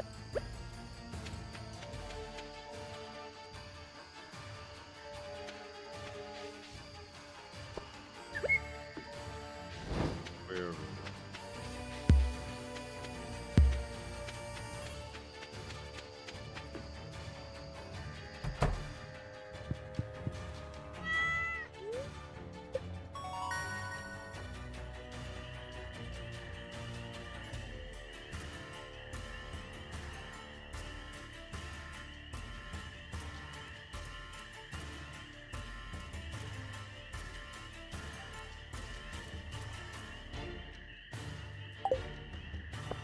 There we go. I got the right one.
Go.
Right.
Wait, I had more wood than that.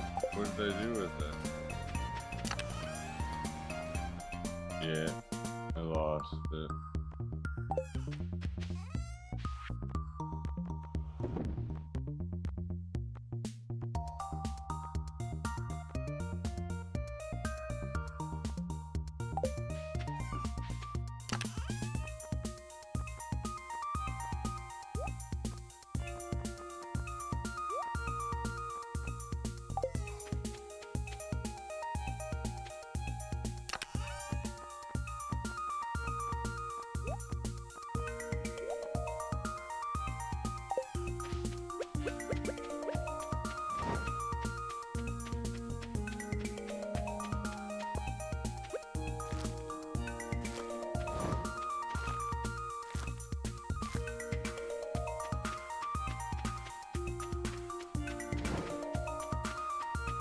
Damn.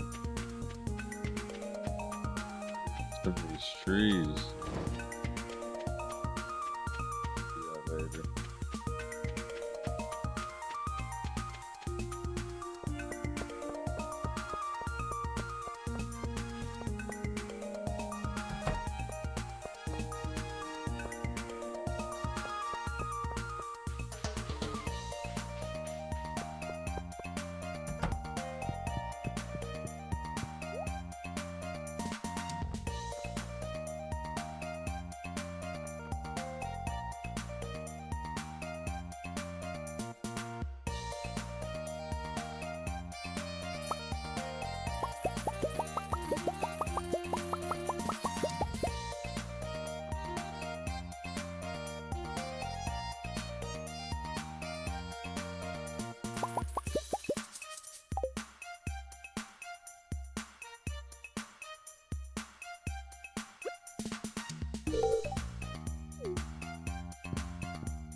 Gotta get rid of all of them.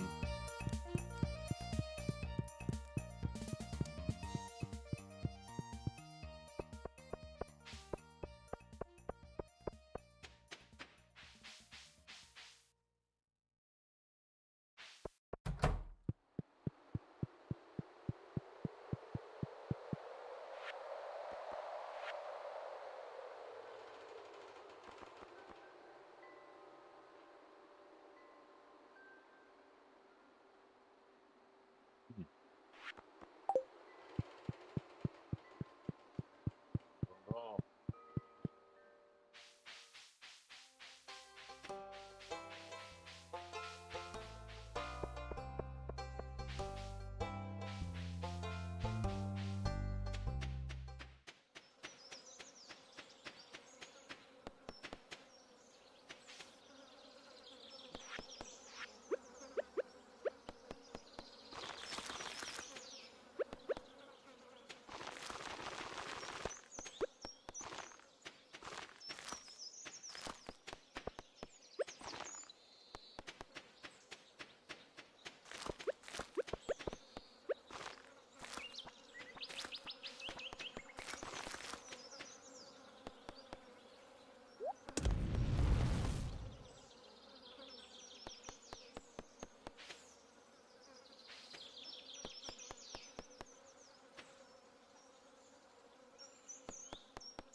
So all this extra shit.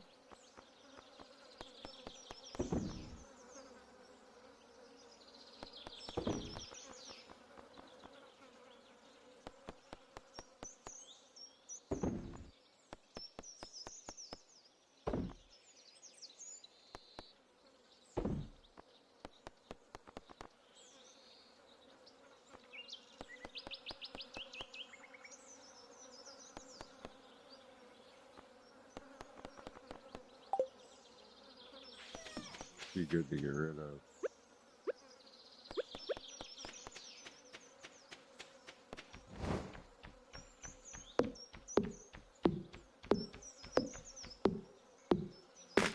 Bad.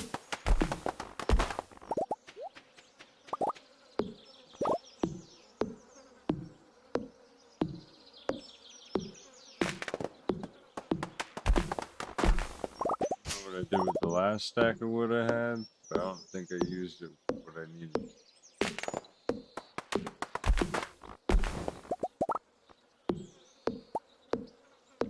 It's kind of easy to get though too.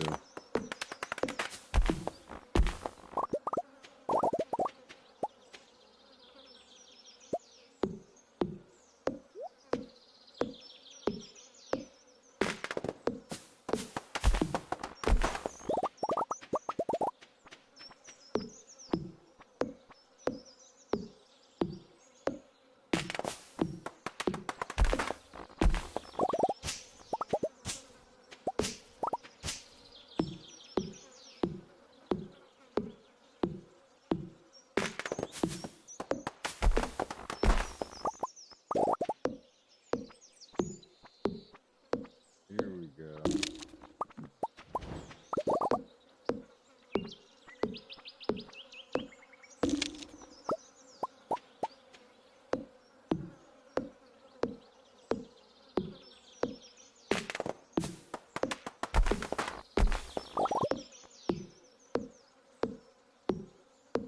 I'm gonna get all the trees I need. One shot.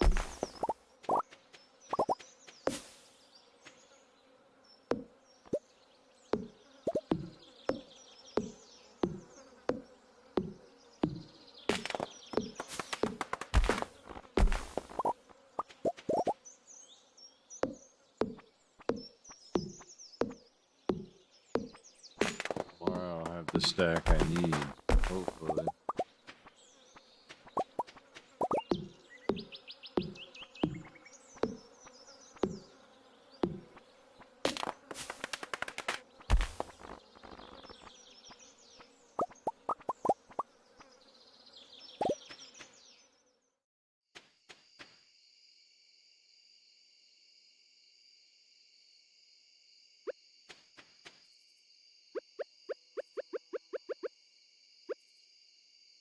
Almost got enough.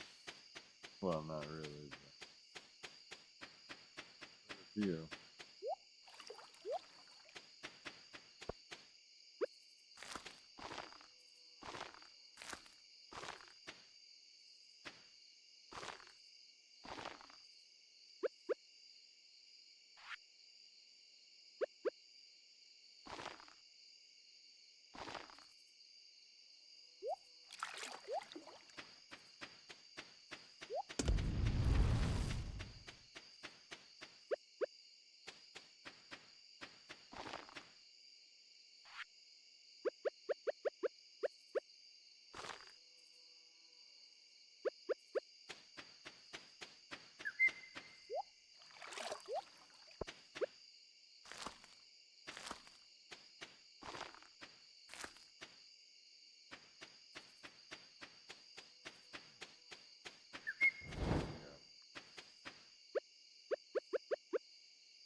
Watch out, kitty.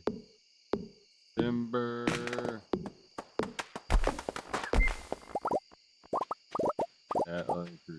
Texas.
Have enough to do it.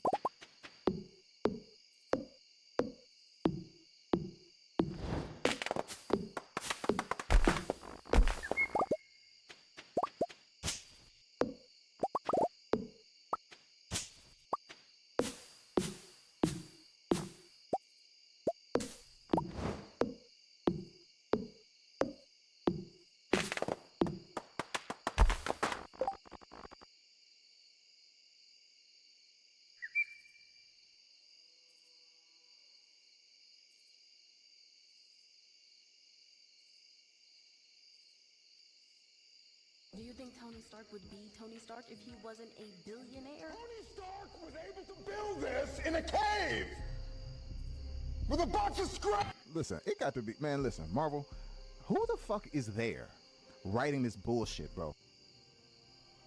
Why do you even ask that, man? You know, and I know exactly who is there writing this bullshit. Do you understand how much of an asshole you have to be to fucking disrespect the legacy character that really catapulted Marvel to what the fuck it is today? Iron Man defined the MCU. Iron Man completely rebuilt Robert Downey Jr.'s acting career after he was a drug addict for like 15 years. The same superhero. Generational movie that spawned 15 years and billions of dollars of enterprise. The same one who sacrificed himself for the world to bring back half the world. Yep. That's what y'all dissing? Tony Stark is a billionaire because he's Tony Stark. What the fuck are you talking about? And this is why no one likes these characters, which I'm surprised they gave her own series because the comic book they're terrible. This is why it's very... We all know why. There's a bunch of fucking Karens that are toxic Karens. And anybody that says no is considered a racist or sexist or something. Very difficult to watch a Marvel movie. It's so crazy now. When these superhero movies, listen, I used to be the first one in line when these movies come out. MCU, all the way up to Infinity War, absolute literal fucking cinema. Thor 2, a couple other ones weren't great, but I watched every other fucking movie, man. I did. Whether it's a Netflix series, in the movies, I was one of the first people to do it because I'm a superhero fanatic. I love superhero adventures, especially when they're done correctly. Yep. But do you know now? I wait for reviews. I wait for commentary. Yes, man, if a movie come out in the theater, man, I may not see it for a week after it come out, and sometimes I don't see it at all. If I hear too much bullshit in it, it's too much shit. Some more of that bullshit ass girl boss shit where she don't really get. Yeah, exactly, bro. Like it's like, and also like, here's the fact. You want to know who watches superhero movies? Dudes. Dudes watch superhero movies. That's who watches them. It's not a bunch of girls going in there watching this bullshit. Fuck no. Like, absolutely not. Like, you go, like, I remember I was, like, at McDonald's, right? Like, I told this story before. And I was, like, talking to the guy at McDonald's because he recognized me from my stream. And he's like, bro, what's up? And I'm like, I'm talking to him. And he's telling me, he's like, yeah, man, I'm going to go see Sonic 3 with my son.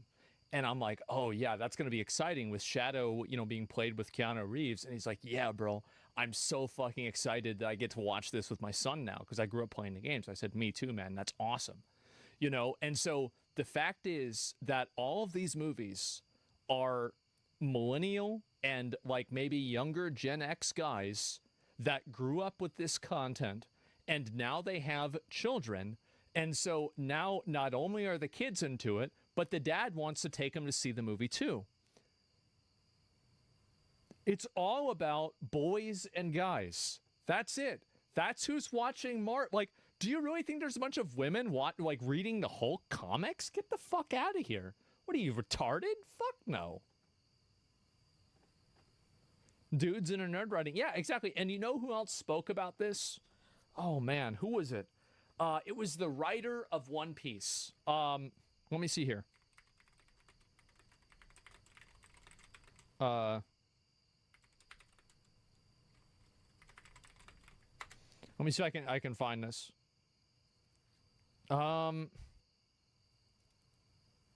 Fuck. Let me see if I can. Oh man, I think it was him. I'm not really sure if that was it, but anyway, Oda. I don't remember if it was Oda. I actually don't remember his name.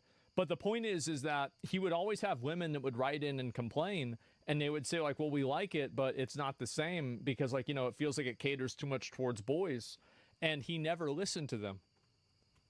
You know why? Because he knows who the real audience is. He knows. He knows who it is. There's a reason why Robin and Nami, like, I never seen a single episode of One Piece, but I know who the fuck they are. That's just the way it is. Shonen's for boys? That's like saying a boys' bathroom is for boys. Well, I guess in America now, that's not really true anymore. Things get confusing nowadays. But, it used